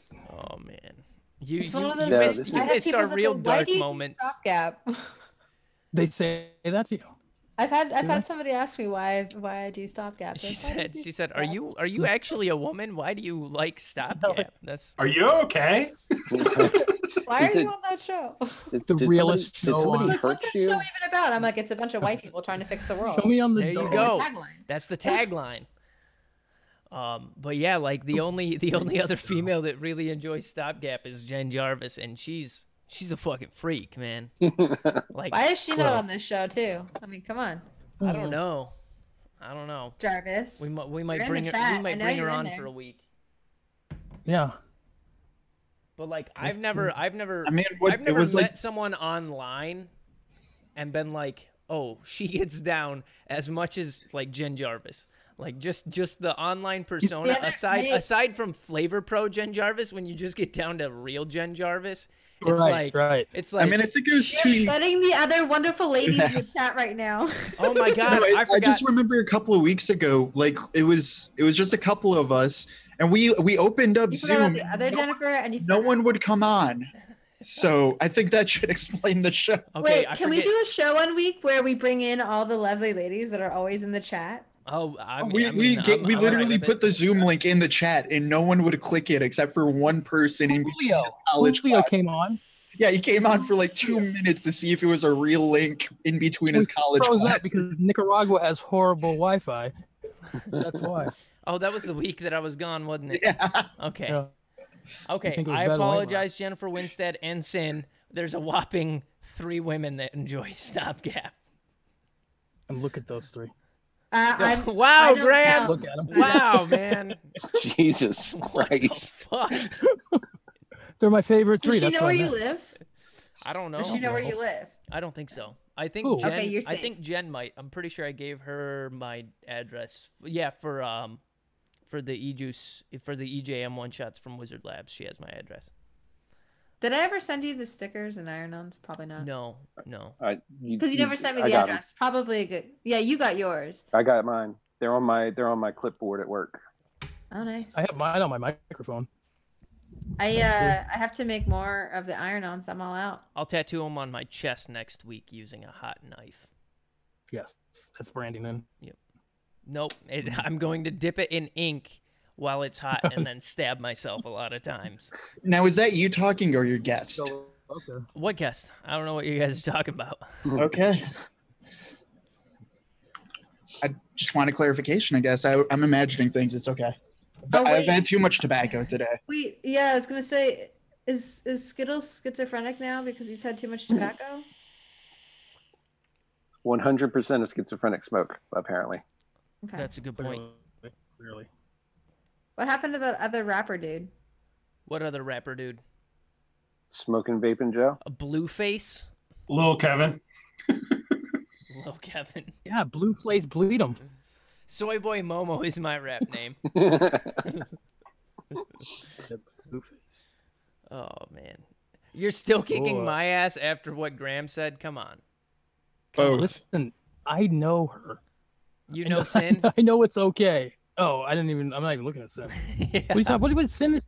No, I know Jen didn't take offense to what I said because. Hey, Sin, will you please record it? Will you please record it, and then we can air it on an episode of StopGap. I'm just saying. Yeah, no, we'll gladly show that. I'm just saying, Sin. I'm a kind of guy that's not afraid to get down and cry when a girl beats him up. I'm just saying. You know, you got to save face. You don't. It's not like you have any hair to pull. So. Oh, that's a good point. Biting. I have the upper hand. Expect some biting though, because women don't fight clean. Mm-hmm. We're evil like that. Yeah. Oh shit! I do have a dick and balls though. Yeah, you do. That even you don't. That's just a target. Yeah, that's a glaring weakness. Wear a cup. Be prepared, man. Oh my god! But I could flip the script on her. Just fucking tie a zip tie around my drill trigger. It could be really bad. Around my drill trigger. Put on the drill bro and let it be like a spinning 10-pound helicopter of death if she tries to kick me. You could kick her in the head every time you go around. I need an adult. Just neglect a cordless drill and just tangle up her leg when she tries to kick me. Yeah. Yeah. Dude. I knew that thing was gonna make it. Man, it's a self-defense. She'll push it in really hard, and then it's. Yeah, and then I have the best time of my fucking life. Come on. 5,000 fucking RPM. You're going to deglove your penis, man. Be careful. It's not attached to a drill. My God. I mean, you think we're crazy? I mean, but once she kicks it in hard, it's not just the penis that gets degloved, it's the entire abdominal region. Oh my God. Yeah. It's going to look like a bloody tiny tube sock just hanging off. I feel like that British monster is That's shown vaping. It's gonna look like I spilled spaghetti on my lap. What's the end of the sausages? The tube sock for an infant. Did you call him the top toddler? Hey Cole, you'll just be post-op. It's okay. Yeah, I'm fine with that. If Bruce Jenner can do it, I can do it better. Oh my God. Oh man. We got 4 minutes of vape talk. Anything you guys want to bring up vape related before we get into politics and news? I heard he's dropping a sex tape. Oh, I kind of want to see, just out of curiosity. Oh, I'm sure you do. It's not going to be pretty. I can promise it wasn't filmed in Tennessee because it's illegal there. Yep. It's going to go on forever and ever. I guess athletic. Hey, does anybody have any comic book recommendations? Spider-Man. So what are you looking for? Deadpool with dead presidents. I can't remember the actual title of it. I don't know. I'm just going through like all kinds of like random stuff. I've been going through like all of like Greg Rucka's stuff. Have you read Lazarus at all? I think I read one of the earlier trades on it. I don't remember too much out of it. What are you looking for? Yuri? Yowie? Read the Adam Warlock stuff. Okay, random recommendation, but it must have been at least 5 years back, Warren Ellis put out 3 like kind of miniseries all at the same time. They were called Black Summer, No Hero, and Super God. And as somebody who actually likes superhero comics, I thought it was like kind of a really interesting take on some of the superhero mythology and basically Warren Ellis fucking around, which is pretty cool. Yeah, I always enjoy Warren Ellis's stuff. I haven't seen those. Have you ever read any of Garth Ennis's stuff? Like, you know, Preacher and The Boys and all that? Yeah. Okay. That's what I enjoyed about The Boys, was the takedown of like the superhero genre. Very enjoyable. If you can find a scan of it, the Teenage Mutant Ninja Turtles, like the original comics, were actually the OG ones. Yeah, like super dark and gritty ones were really good. I got those when I was a kid because my parents didn't know any better. that was like more of like an adult graphic novel type of deal. Those were so good. I'm gonna have to see if I can find those. talk about a brand that kept a toy company afloat. I can't remember what the toy company was that immediately jumped on a contract with them, but they're so shitty. Dude, those toys were awesome. My favorite. Yeah, but like the toy company did nothing else. They were like nobodies. Yeah. It's not like it was fucking Hasbro or Playlight or whatever the fuck that. I mean, that's how Kenner stayed in business, because they got that Star Wars deal back, you know, the original trilogy when that came out, because Kenner barely made anything. They were like really struggling to just stay afloat, and then they signed on for Star Wars because like the bigger toy companies, they were like, what is this? Nobody's going to want to do this. And then it blew up. Have you read Alan Moore's run on Swamp Thing? Yeah, I have it. Okay. Yeah, because that was going to be my other like big whatever recommendation. Yeah, pretty much all of Alan. Through that, and it was awesome. Pretty much all of Alan Moore's stuff is really great. Yeah, I have pretty much everything that he's done. And then I went and got the Before Watchmen series. I haven't read them yet, and I'm sure I'm going to be disappointed, but I figured it was worth checking out. He didn't have anything to do with those. Pretty Matthew. Yep. All right, starting from now, StopGap has no affiliation with DIY or Die in the Mix, Walker Media Group, or Wayne Walker Media Enterprises.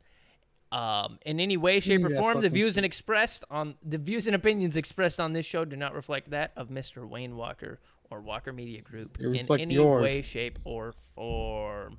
All right, so we're on to the real fucking StopGap now. Holy shit, these fucking tariffs! What the fuck? Yep. I'll be back. What the actual fuck is going on? It makes zero sense. At this point, there was benefit of the doubt that he was just incompetent.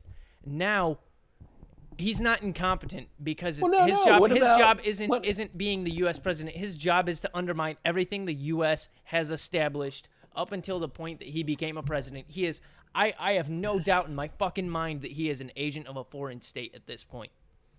He's more concerned with how he looks than what he actually says or accomplishes. I can't fucking handle it. Then why does he keep tanning? Because hopefully he gets fucking skin cancer.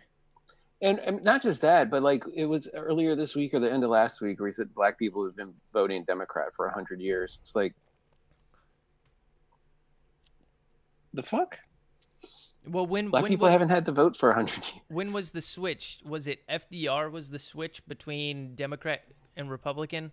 There was a paradigm shift where the ideologies just sort of. Well, no, I mean honestly, it was the Civil Rights. It was the Civil Rights Act. It was like 65. That's when, because LBJ said we've lost the South for a generation at that point, and that was when the jump happened.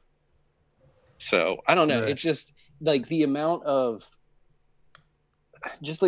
inaccuracies, you know what I mean? It's like, and then I realized, like, yeah, he probably has people that fact check all this stuff, but he just goes off script all the time because he's more concerned about how he looks and having a good soundbite than actually getting whatever his point is across. Because I mean, just anybody with any basic knowledge of like American history would be like, that's not right.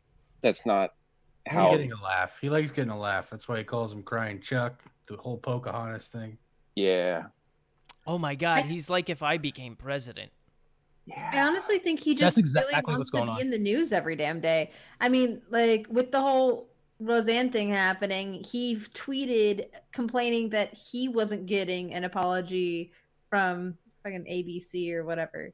So he like tries to keep making everything about him. No, yeah, because he's a completely self-obsessed man-child. Yeah. When I saw that, I was like, oh my God, you're supposed to be an adult. I can't fucking handle the shit that's going on right now. Like I can't do it. Why the fuck, like, why go after our most staunch allies? Canada, Great Britain, Australia.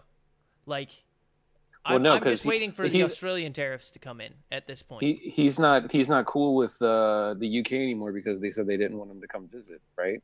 So he's like, fuck it, we'll burn that one to the ground. Like, I don't know. Yeah, he really grabbed him right by the pussy. I'm just worried about. Well, also this is going to look bad because when he's voted out next year, oh my God, fucking not next year, 2 years from now, hopefully, fucking I pray to God, hopefully he's voted out in 2 years. If he isn't, who are they going to put up? Who are they going to put up against him? That's the thing. There's no shining. I don't know. There's no shining hope in the Democratic Party to put up. I mean, on it for any rational person, like anybody would be better.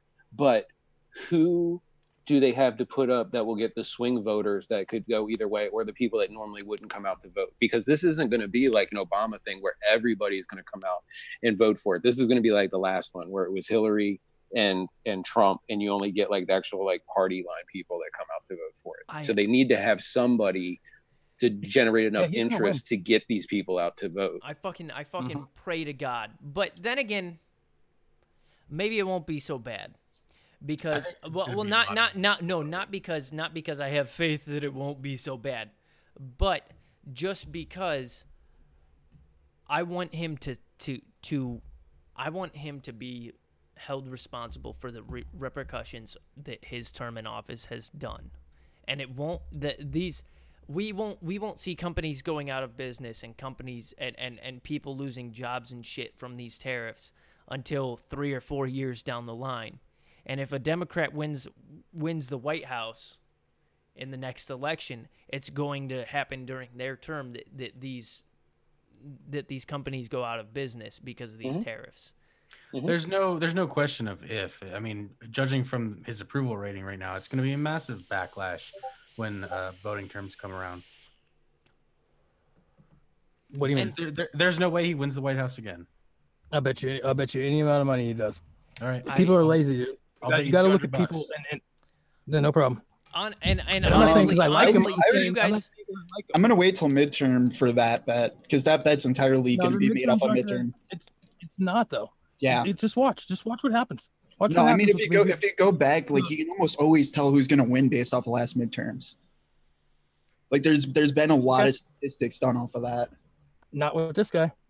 But does the average American even pay attention to see that like the State Department is still like drastically underpopulated? Like, you know what I mean? Like they don't realize like how many people have left posts. They have left posts, or most people don't posts haven't been filled. Like, I mean, that's the reason why up till now I haven't voted in any election just because I preferred to stay out of politics.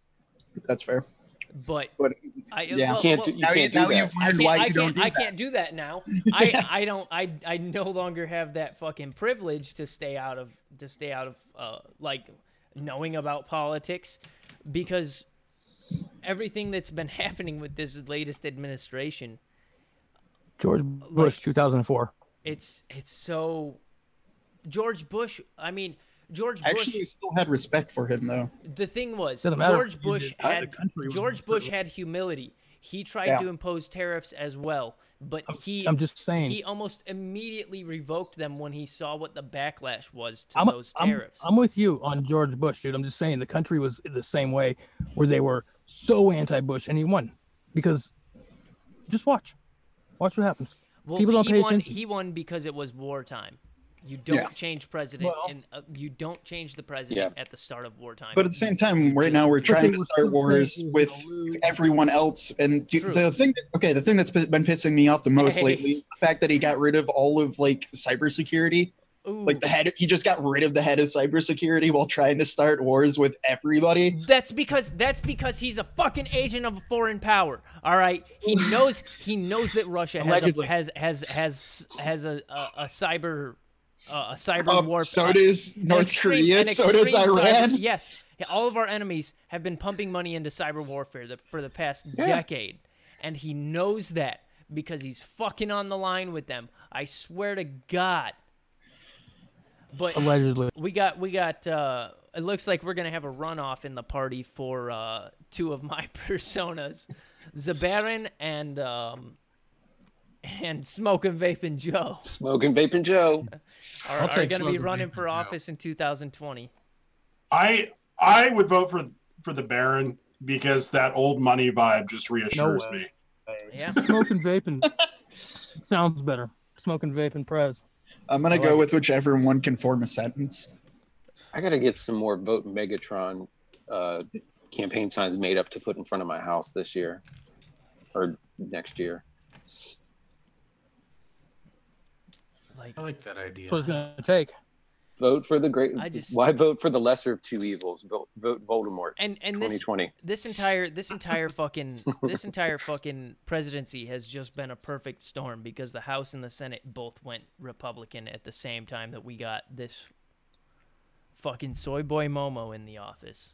And then it's been That's honestly why I can't compare it to like when Bush won, because Bush won and he had full Republican and he actually got shit done. That's the biggest problem is it's been really divided amongst Republicans. So now there's just nothing getting done. You also don't pay attention to the things that do get done. I mean, you know what I mean? Like it's all one side. Like the gutting of environmental regulations. No, I'm just getting rid of cybersecurity. Great. Okay.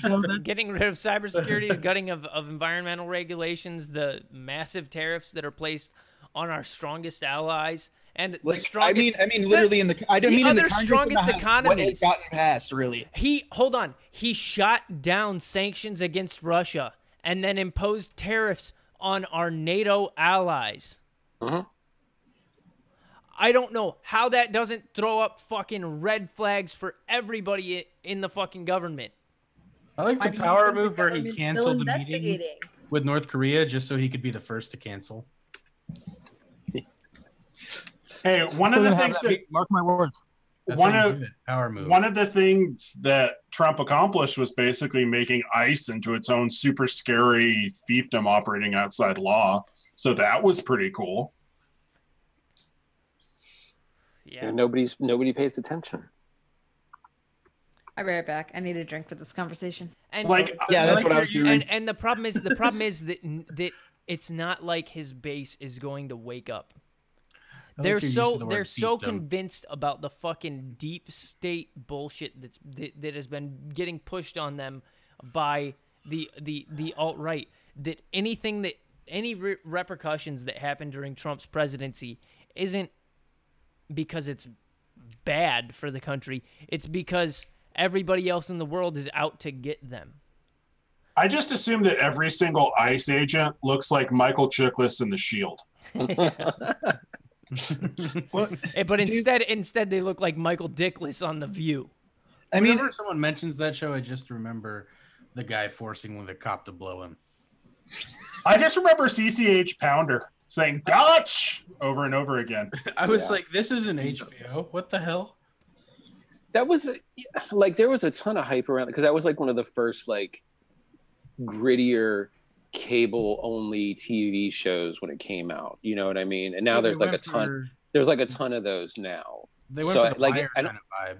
I don't think it holds up in retrospect. Like if you ever catch like reruns of it, like it doesn't seem. You know what I mean? It doesn't have that impact because it was The Shield and then Rescue Me came out like right after that, and they were the both. You know, they had like cursing, like semi nudity, like all that going on, and that was like their hook. But like the show itself is complete. Yeah, and it was, but like the plot lines and stuff were like completely ridiculous. Yeah, and all the good shows nowadays are not episodic; they're arc based. Yeah.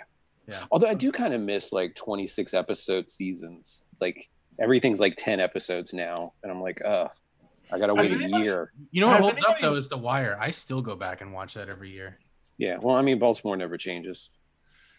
Has anybody actually watched The Americans? Because it just wrapped up, and I'm thinking that's probably going to be the next show that I actually watch all the way through. I know some people that watch it, and they say it's a fantastic TV show. You probably watch Man in the High haven't Tower had time to to get prepare in on for it. the future. Nah, I just started watching The Man in High Castle. I'm digging that. Isn't it, dude? It's pretty good. Mm-hmm. Like I said, it's not the best show ever made, but it's definitely like solid 88. I want to know: are historians going to look back at Idiocracy as a glaring biopic? Yeah, definitely. For sure. Is it going to be a period film? Just wait. We'll have a SoundCloud rapper in the White House, and it will literally be Idiocracy. Okay. But I don't think that's the danger facing the United States right now. I thought you were gonna say I don't think a SoundCloud rapper is gonna be the worst thing to happen. Yeah, no, I would take a SoundCloud rapper at this point. I just feel like, and I'm totally stealing this idea from the internet. I'm sure I saw this somewhere. Gucci gang. Gucci gang. What happens when they elect a smart fascist into the office? Right, somebody that's not like a comic book villain. You mean? Yeah. I mean, it's coming. It's absolutely coming. The Republican Party needs to split right now if they want to stay. If America is going to continue as it has, which compared to the current state of events, I'll take the fucking 90s. Like I'll take the 80s, I'll take the 90s, I'll take the 2000s any day. Well, Trump is basically a backlash elect. Yeah. So yeah. So if we in turn backlash again, and next president's Democratic and he does a terrible fucking job, what comes next might be the smart fascist. Well, it just worries me that this weird comic book villain of a president, like you were saying, has basically done so much to undermine the entire system of government that if somebody that actually wasn't an idiot got in there and really wanted to run with that, like that's spooky. Mm-hmm. Absolutely. Like because apparently the president can do whatever the hell he wants now because the media and the deep state are out to get him. So what happens when somebody who actually isn't fucking stupid runs with that line and people start, I mean, and this sounds like hyperbole, and I'm sorry it sounds like hyperbole. Why never vote for Elon Musk. But what happens when journalists start disappearing? Yeah, and they've been because a lot of that. There's a lot of dude. Don't get me started now. Okay. Mark Grimes points out in the chat. At least we know exactly what we got with Trump, but Pence is a question mark. At this point, I would take a fucking question mark because knowing what we got, it's not like I understand. I understand that Mike Pence is very. This goes. Hold on. This goes with like. All right, so like. Closeted anti-gay Nazi. He's bigoted. Yeah, he's very bigoted. So my wife is black. Like my best friend growing up, through everything, black dude, and like it's always been one of those things where it's like, yo, I would rather somebody be outwardly racist, and then at least I know, versus somebody that's secretly racist, and then it's like a whole bunch of like bullshit behind the scenes and everything going on all the time. Like it's a lot easier to be able to deal with somebody when you know exactly where they stand, and that's the thing. Which at least with Trump, you have this cartoonish evil villain. But at least you know what you're getting dealing with him. With Pence, I have absolutely no idea what he would actually do in the reins of power. The problem with that thinking is people keep assuming Trump's incompetence, and we keep talking about his incompetence, and his incompetence is in foreign politics, right? When he has a Republican Senate and a Republican House, it's not incompetence anymore because what he says flies. Because they don't want to upset his base because that's how they'll get reelected is his base. So whereas as a human being, Trump is incompetent, but as a president, he's very competent because he actually gets the shit that he says done. Right, he definitely knows how to get shit done. There's no question in that. The problem is the shit that he's getting done is fucking terrible for the country. But he's not getting like the big, like he's getting these stupid things done, like the tariffs. But he's not getting like the big crazy things done that he wrote in on. Like the wall. There's no wall. Go look. If you're talking about the wall that's always been there? No, I'm not, man. I'm not. You're talking about all of the talks that have happened, the talks that have been happening forever that lead to nowhere. Man, this fucking talk is depressing me. Let's move on. It is. It is. Into gaming. So there's some big changes for a lot of games that we're pretty passionate about, Jerry Shindo. I know PoE is coming out with a huge update tomorrow. Yeah, I'm really passionate about that game. What's PoE? Diablo 2, but better. Okay. Yeah. Whereas for me, League of Legends came out with a big update for ARAM, and I tagged you guys in it, and I hope you guys saw it. But I don't know about Path of Exile, so I'll let you guys talk about this. But holy shit, is it going to be so much more fun to play ARAM? Yeah, it looks healthier. It looks so much healthier. First of all, they're getting rid of the ARAM only accounts. For those who don't know, ARAM is a game mode where random, all mid. Yeah. You don't get to pick who you play. It's randomized for all of the characters that you own, and then it's just a giant battle on a bridge. Like you just charge at each other and it's just straight team fighting. You don't got to worry about farming or objectives or anything, right? Yeah, it's if League of Legends was just fun and not competitive. And I play Vainglory, which is a MOBA on iOS and Android. And it's, when it started, it was 3-on-3, so it's a much smaller map, one lane, jungle, it's a much smaller jungle setup. And they just did a 5v5. I don't really care for that much, but they introduced Battle Royale, which is their version of ARAM. And that's all I've played for like the last year because it's 15 minutes, like it's 15 minutes max. And you just get to enjoy yourself versus like 40 minutes of grinding and having to do jungle rotations and farm up and that whole deal. So I've looked at League, and like ARAM would be the way that I would play that if I played PC gaming. For sure. Okay, so what do they do to make ARAM more fun now? So there was an item where if you haven't taken damage for 8 seconds, you heal like 5% of your HP per 5 seconds. So all you do is avoid damage and you heal up. But in ARAM, you can't go back to base and heal. That's the big thing, is like you can't just go back and heal. If you're low health, you've either got to duke it out and use items that give you sustain in order to heal up, or you just die and then respawn and come back with full health. Warmog's this item undid that because you could just step away from any fight and heal up to full and then come back. Mm-hmm. So they're completely taking that out.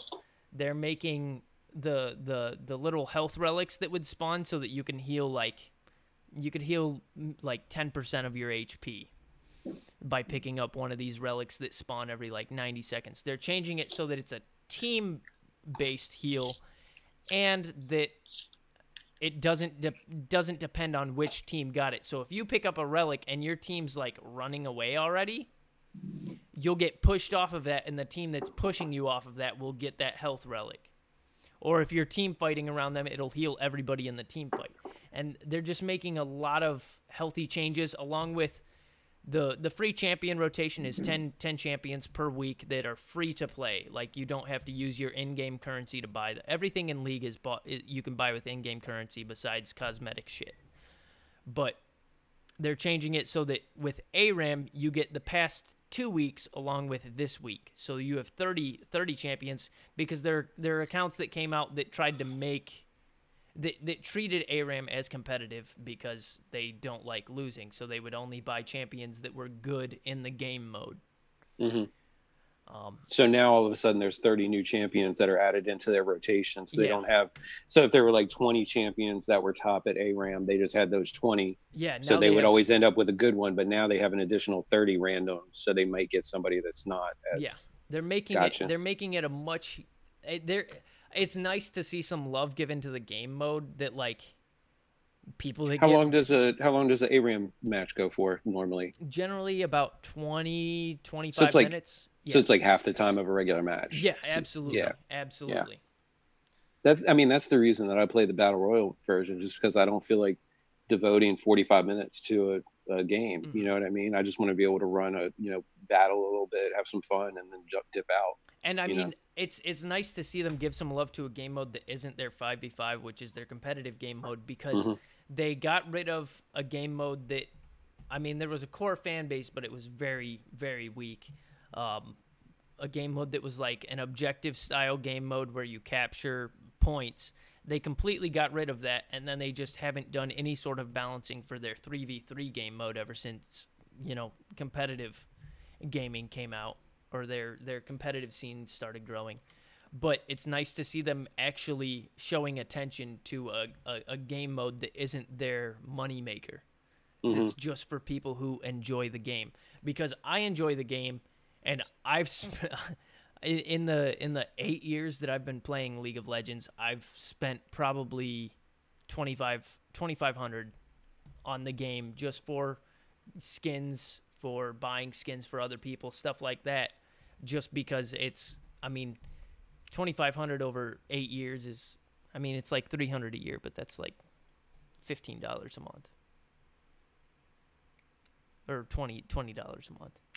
It's not bad. Yeah, that's what I mean. It's reasonable when you look at it like that. Yeah, and it's a game. It's a game that I enjoy playing. It's the only game that I've played for 8 years straight. It's crazy it's been out that long, and it's been consistently popular that long. I mean, Yeah. the only other stuff like that's like StarCraft And and World wow, of yeah. World of Warcraft. Yeah, The best and game there- ever.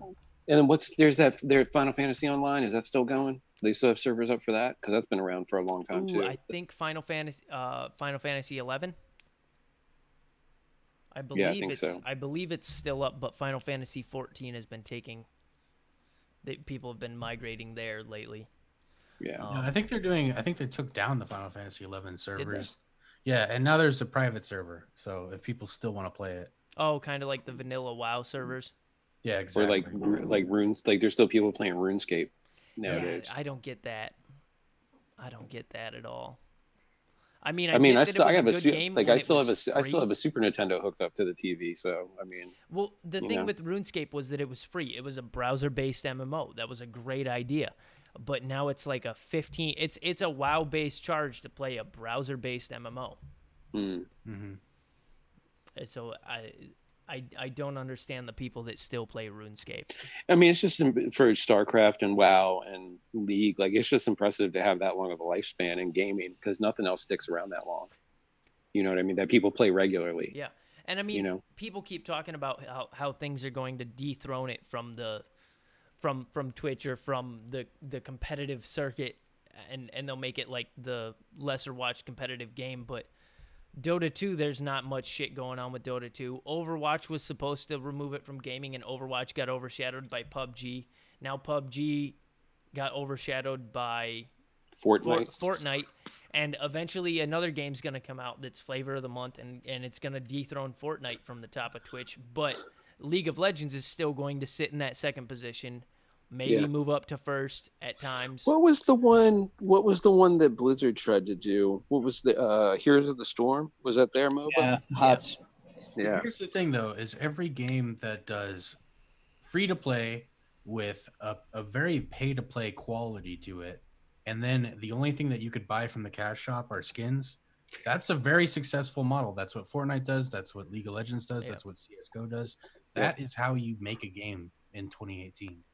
And have Well, people CS:GO continue I to mean, play. the thing yeah. is, this was a 2010 game that had that model, and I feel like that's part of why it's so big. Because if you are a free to play player, then and it's not restrictive for free to play, except for maybe the latest change that they made to the in-game currency. But when the game first came out, it wasn't a daunting task to farm enough stuff to get to buy stuff free to play. Yeah, their roster's huge because the game kind of sucked. Their roster's huge now, though, right? I the think league roster. There's like 160 different characters that you can play. Yeah, so that gets complicated after a while. They also started it out right because they did what all of those games that you mentioned that are big and very good games. I've noticed this. Like basically what League did is they stole the right heroes, the basics from War of the Ancients. Like they took the basics, the meta. It's the same with why World of Warcraft has always been the best, is because they were like, cool, you have a tank, a healer, and damage. And every other MMO that's tried to come up with their own crazy spin, no one likes it. Yeah. So League did that right by like, okay, no, we get the basics down and we have the basics good. All of those free-to-play games and all the games that have like stood the test of time, like their focus has been, hey, we have to nail the basic fundamentals instead of trying to come up with something stupid. People still talk about how games like the PvP is comparable to WoW. Yeah. Arena. And it's like, boom, that was their fucking base. They got that shit down solid. Sure, Death Knights were a little bit OP for a moment. Still are, sort of. I just want to play Fallout kart racing. Or bubble pallies were super fucking broken. I'm interested to see what that new Fallout game is going to be, though. I'm after considering the current game economy, I'm thinking it's going to be a fucking battle royale, or it's going to be like Fallout Shelter in first person. That seems to be what the consensus is. I'm just curious to see what they do with it. Dude, part of me thinks it sounds like Rust. It's not coming out till 2021 when the 10th anniversary version of Skyrim comes out. Fuck you. Did you think I'm kidding? You know what game I've been playing lately is that Beat Saber game. Oh, really? Yeah. That's one of those ones like when it'll like show up on YouTube, like when I'm going through stuff and it'll be like somebody playing that. I'm like, that shit looks like a lot of fun. It is. Yeah, it's a lot of fun. I was enjoying it. It's almost enough to make me want to get a VR setup just to do that. Well, like the first time I played it, I ended up playing for like 45 minutes. And then by the end of it, like, you know, my arms didn't, like while I was playing, they didn't feel tired or anything. And then I went to go like eat dinner and I'm like lifting the fork and I'm like, oh, I don't use these muscles. Like, I can't, my arms don't want to lift. But, yeah. I saw a video of somebody had Beat Saber hooked up to, they had it run into Through the Fire and the Flames, that the song on all the music games, they're like super crazy. By Dragon Force. Yeah. But somebody was playing Beat Saber to that. That guy must have jacked off a lot of dudes. It was fucking impressive watching it. No, dude, you just get that kind of muscle. Yeah, no, dude, you just get tape out and tape down the green button. You like practice with shake weights. He's like training every day, just running with double shake weights. Yeah, I kind of missed the band games. I'm just going to throw it out there. I had a lot of fun with Rock Band when it came out, and just nobody does that shit anymore. Yeah. No, they're dead off. Did you play any of the ones from them before, like Rock Band and Guitar Hero? Did you ever play like Frequency or Amplitude? I played the Amplitude. Rapper. Yeah. I played the fuck out of Frequency and Amplitude. I love those. Dude, the drums were so dope on Rock Band. No, they weren't. I love Yeah, the drums. I mean, I kind of like the drums too. Yeah. I don't know, dude. I was always biased against it because, like, I had a real drum set and the latency always just killed me. And I'm like, I'm hitting it on beat, but it's not registering. I want to kill you. But the fun thing with those, though, those were games that you could play with people that didn't play games. Like you could go to somebody's house when they had some people over and play Rock Band, and everybody would have fun. Yeah, no, that's just a personal vendetta I have against that machine from losing so many times. With like, I'm on beat, I'm actually playing it correctly. You have it set wrong. Yeah, I mean, those are the type of games that you can turn into drinking games too, which made a lot of fun with other people. Yep. I remember those days. Plus, you gotta, like, if you got a little bit fuzzy enough, you started to think it was kind of cool that you were singing Heroes. You know what I'm saying? Yeah. We used to play a game on Mario Kart where you could you had to basically finish your 40 to drive. That was a fun game.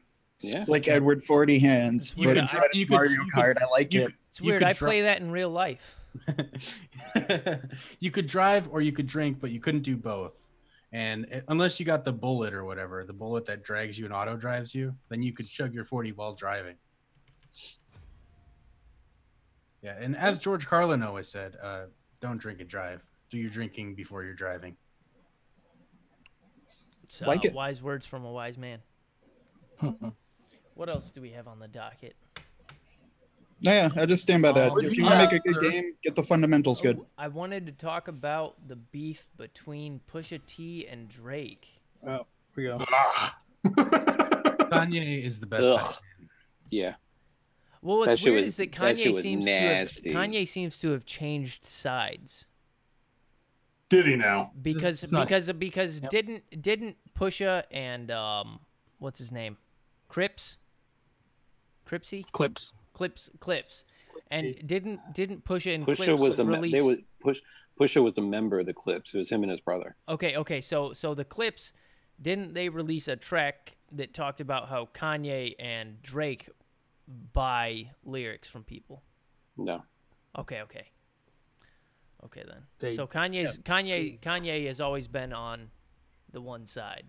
No, Kanye never got involved with this until Pusha was signed to Good Music, and Pusha started taking shots at Drake. Yeah, and Kanye produced Infrared. He produced that whole album. Infrared. And I will say this: I listened to that. It came out the end of last week. The new out Daytona, Pusha's new album, and honestly, that's one of the best rap releases of the last like 2 or 3 years. And Kanye did full production, and it's like old Kanye. It's like some of the best beats Kanye's made in the last 5 or 6 years. And it's he fantastic. spent thousands upon thousands on buying a picture of Whitney Houston's drug-filled bathroom. $85,000 for that photo for the cover. Yeah, because they had, and that was a last minute change. They already had the cover art made and it was ready to go. And then Kanye like called Pusha at like 1 a.m. was like, "Hey, I changed your cover art. I paid $85,000 and bought a photo, and we're going to use this." So Kanye's a crazy person, but like this makes me feel a little bit better about, because like the whole thing with Kanye is like he has made some amazing music throughout his career, right? And not like he might not be like the best rapper, and he uses a ton of people when he makes his music and stuff, but like his production throughout his career, he's had like different phases of it. Yeah. And he's had some of the most amazing production since like 2005, like when he really got into it, 2004. He's had some of the best production in the industry, and that had really fallen off. Like I know we talked about Kanye a few weeks ago, and like there's moments on Yeezus and there's moments on Life of Pablo, but nothing like his earlier career, or nothing like My Beautiful Dark Twisted Fantasy or like 808s and Heartbreaks as far as like the production goes. Like making the track and like setting the mood with it. And I feel like he recaptured that on that new Pusha T album. Like it's honestly some of the best production he's done in a long time. So where do you think Drake went wrong in this beef war? Don't ever start a fight with a 36-year-old ex-drug dealer from Virginia that still wears fucking braids. Yeah, he started a like fucking rap battle with like, a grown-ass man. First of all, yeah. If you're a rapper nowadays, don't start beef with a rapper from the early thousands or the 90s or the 80s, because wasn't there a diss track dropped by the Reverend? Who's the guy that's the Reverend now? Reverend Run? Mace. Murder Mace. Oh, Mason Cameron. Cameron went better on that one. Yeah, because these new fucking these pop rappers are trying to come at people who actually lived the fucking lifestyle that these pop rappers rap about. To be fair, Mace was a pop rapper though. Back not before he went. That's what I was gonna say. Yeah, he was he was fucking Murder Mace. Like motherfucker was hard, and then he started wearing shiny suits. So that's the interesting thing, because like the beef is Mace and Cameron, but Mace and Cameron grew up together and they were in a group together called Children of the Corn when they were in high school. It was Murder Mace, Killer Cam, and then Cameron's cousin Bloodshed, who died in a car accident back then. And so Mace got signed with Puffy, and then Mace had Cameron rap for Big, rap for BIG, and BIG got him to sign to Lance Unrivera onto Entertainment label. So like Cameron and Mace got put on together like at the same time, but Mace went the bad boy shiny suit route, and Cameron stayed doing what he was doing before. And they had a falling out back then during Cameron's first album, because Mace wanted to charge him like $60,000 for an appearance for like doing a hook on a song, and Cameron's like, "What the fuck are you talking about?" It was like that's a whole separate thing. But Drake didn't think that Pusha was gonna come back for real. He didn't think he was gonna. He thought it was just gonna be like more subliminals and all that shit. But like, he fucked up. He said he brought his fiance up in a song by name. I mean, that was the inspiration for one of Eminem's whole albums, wasn't it? Someone mentioned Haley in a song. It was a couple of diss tracks back and forth. Yeah, like it was some good shit. And I think that's what that's what happened is Pusha's like, okay, that's, if we're going to do it like that, then I got a whole bunch of shit that I can say. So he went hard. He dropped that Drake has an illegitimate son with an ex-porn star. With an ex-porn star, he dropped it. Which one? Which one is supposed to? Who's he? Her name's Sophie. Brasseau or something. She's French, yeah. I guess. Yeah. Oh. She says she's an urban model, but that means I'm sure if you star for those I'm sure if you do some scouting around, you might find some interesting stuff. Man, that fucking diss track is. I just hope Drake doesn't try to come back, because and see, this is the interesting thing. Well, Drake will come back with his 20 writers. Still, Pusha's got more ready to go. Like, he's got more ready to go, because that came out so quick. That came out like so fast. So he's been waiting. I mean, this has been something that's been going on for years now. Yeah, since like 2005. Yeah. Was that when Wayne wore the chains?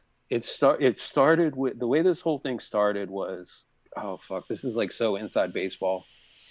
All right, so there's a rapper from Philadelphia named Gilly the Kid. He's like top tier mixtape rapper. He was really, really good rapper. He got signed to Cash Money, and he thought that he was going to actually get to be like a rapper on Cash Money. But they brought him in to write for Wayne. This is like during like the Carter 1, Carter 2 era, right?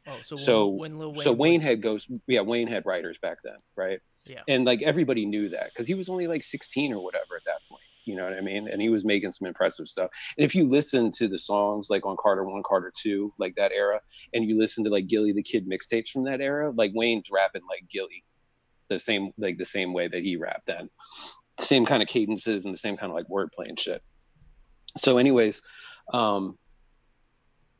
Gilly thought that he was going to get put on, like he was actually going to get to be a rapper on Cash Money as well. But then like Baby started fucking him over on the money, like Baby does for everybody. Baby is like Baby is well known within the industry for not paying people. And that's like that whole thing why Lil Wayne hasn't put any music out, because he's got a lawsuit going on against Baby to be let out of his contract and get paid the money that he's owed. Baby's got lawsuits by a whole bunch of different producers, whole bunch of different labels, distributors, like all kinds of bullshit. So anyways, Gilly thought that he was going to get to rap on it. He started fucking him over on the money. Gilly dipped out. The Clips had a side project called the Re-Up Gang with two other guys from Philadelphia, two other rappers, one dude named Sandman and one dude named Ab Liva. And they were super tight with Gilly. Like they had been on with him before Gilly went down to Cash Money. So that's where that whole thing started, was a beef between Gilly the Kid and Lil Wayne, and then the Clips and the Re-Up Gang got brought into it. And then because Wayne because they were tight with Gilly. Yeah, exactly. So they had the inside scoop. Okay. Exactly. But then Wayne started responding and started saying, sending subliminals back and forth. So there was like an ongoing thing for like a few years between like the two of them. So, or between the Clips, Re-Up Gang and Wayne. And it got kind of personal, whatever. But so Wayne caught the gun charge and the drug charge, and he had to go to prison. He had to go to Rikers for like a year or whatever. That was like right when Drake got put on with Young Money, which is the subsidiary Cash Money. So Drake decided to pick up where it was at and started doing the subliminals and stuff. So the Clips just carried it over to them. So then when Malice left rap, Malice was the other member of the Clips. He's Pusha T's older brother. He left rap. He found he got religion, turned to Jesus. He's like a Christian rapper now or whatever. He doesn't mess with the lifestyle anymore. So when he left, Pusha signed by himself, got signed to Good Music, which is Kanye's label. And that's where we're at now. So it's just Pusha and Drake, because Wayne doesn't rap anymore because he's got all the lawsuits and shit tied up. So now it's just Pusha versus Drake based point. So it had been like subliminal back and forth like over the last couple of years, but then Pusha had some good lines on a track called Infrared on the new album. And I guess Drake decided that he was going to actually answer him directly, and then didn't realize what he was getting into against like an actual MC. Yeah. So that's where we're at now. Okay. Yeah. Sorry. But I'm a rap nerd for like good shit like this. Do you have the link to the fucking Pusha track that he just released? And for the proof about the whole like where this thing began, if you go back, I put the pictures up, send it to you guys, whatever. There's picture. He had a crew in Philadelphia, he still does, called Major Figures, and he has a big chain with an MF on it, and he has a big Philadelphia Phillies P chain, like big ass chains. And if you go back to Carter 2, the video for Bring It Back, you can see Wayne wearing Gilly's chains in the video. Yeah, and I mean, from what I read, that was the start of the beef. I didn't know about Gilly signing on with Cash Money and just becoming a rapper, just becoming a writer instead of a rapper. Yeah, he thought he thought he signed because he was actually going to get put on, and then it never happened. They just wanted to use that to be able to push Wayne further. Yeah, which makes sense because I mean Wayne was the star of the label after Juvenile left. Okay. I mean, that just showed that's like Trump, man. When you have like all those top tier talent and they keep leaving, like obviously there's something wrong. And like Cash Money's never been able to hold on to anybody except for Baby, because Birdman basically owns Wayne. Okay, so I'm not worried about the copyright strike. Fuck it. I'm gonna play the. It's mixtape anyways. There's no money behind it. Okay, so it was released for free. The story of Adidon is fine. It was released for free. Okay. I mean, it uses the beat from the story of OJ, but who knows? Okay, World Star Hip Hop, no copyright Reno, because it looks like this is an exclusive. But I'm going to share the computer sound with you guys, so turn down your speakers. And we'll just go ahead and listen to this. I'll share the screen with the chat. This shit is just disgusting. Just a moment. It's fucking filthy. Just right at the head, man. Let's go. Let's get into this. Let's hear what the fuck is going on, because this shit, I love this shit.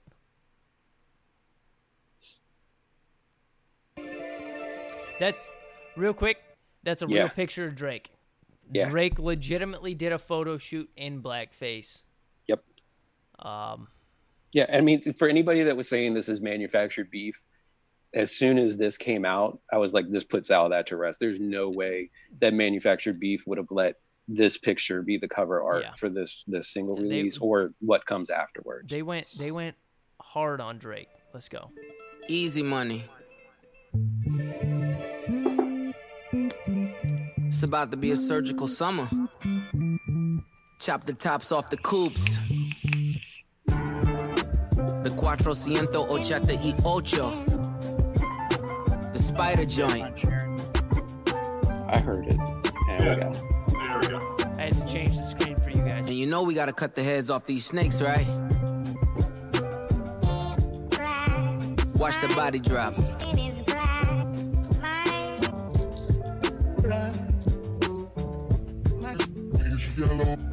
Drug dealing aside, ghost writing aside. Let's have a heart-to-heart about your pride. Even though you're multi, I see that your soul don't look alive. The M's count different when baby divides the pie. Wait, let's examine why your music for the past few years been angry and full of lies.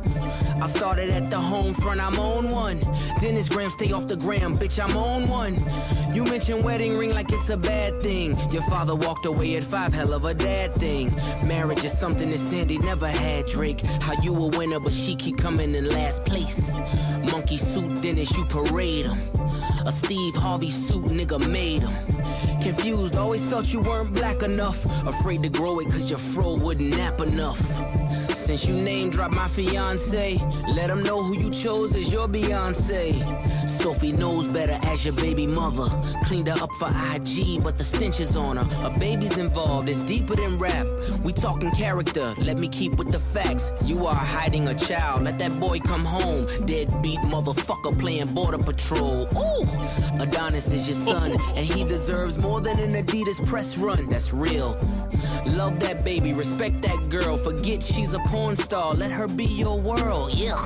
How dare you put yay in my verses? I'm selfish, I want all of the curses. I'm pre-booking the churches, me versus 3 hearses. If we all go to hell, it'll be worth it. Already aligned with the greats. And on that same note, the only ones I chase are 2 ghosts. Still giving you classics. That's the only thing that dates me. OVO 40, hunched over like he 80.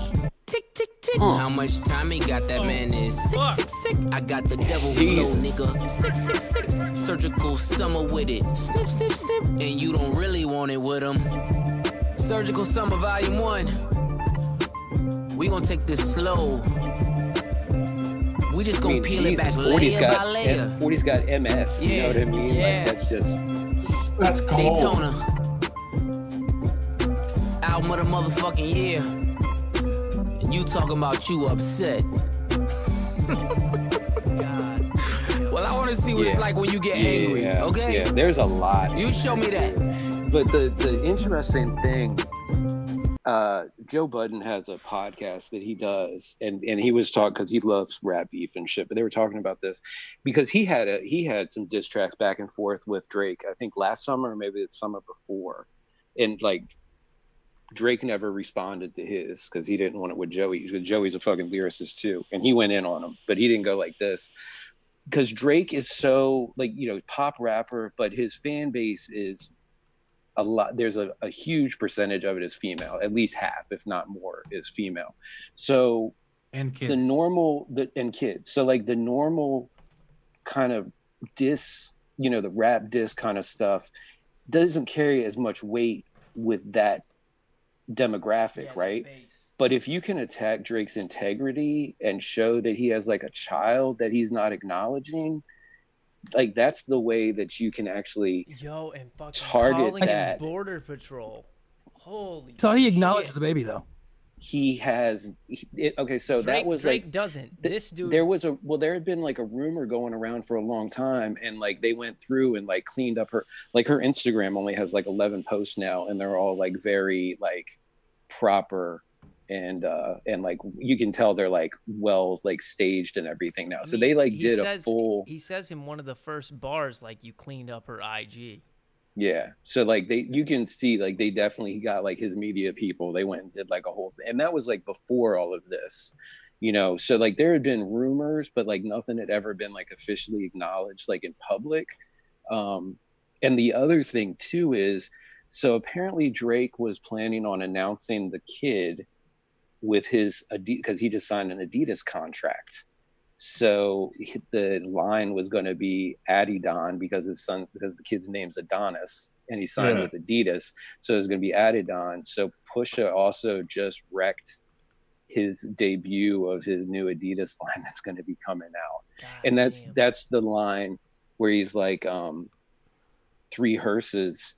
He's basically saying, because Kanye has an Adidas deal and Pusha has an Adidas deal too. So he's like, I don't care if all of us go down in flames. Like, it's worth it for me to fucking air this out finally. So like, don't go against somebody that has like nothing to lose like that, or is willing to go further than you are. You know what I mean? Don't start a fight with somebody that's willing to go further than you are. I mean, Drake's a manufactured fucking persona. Like,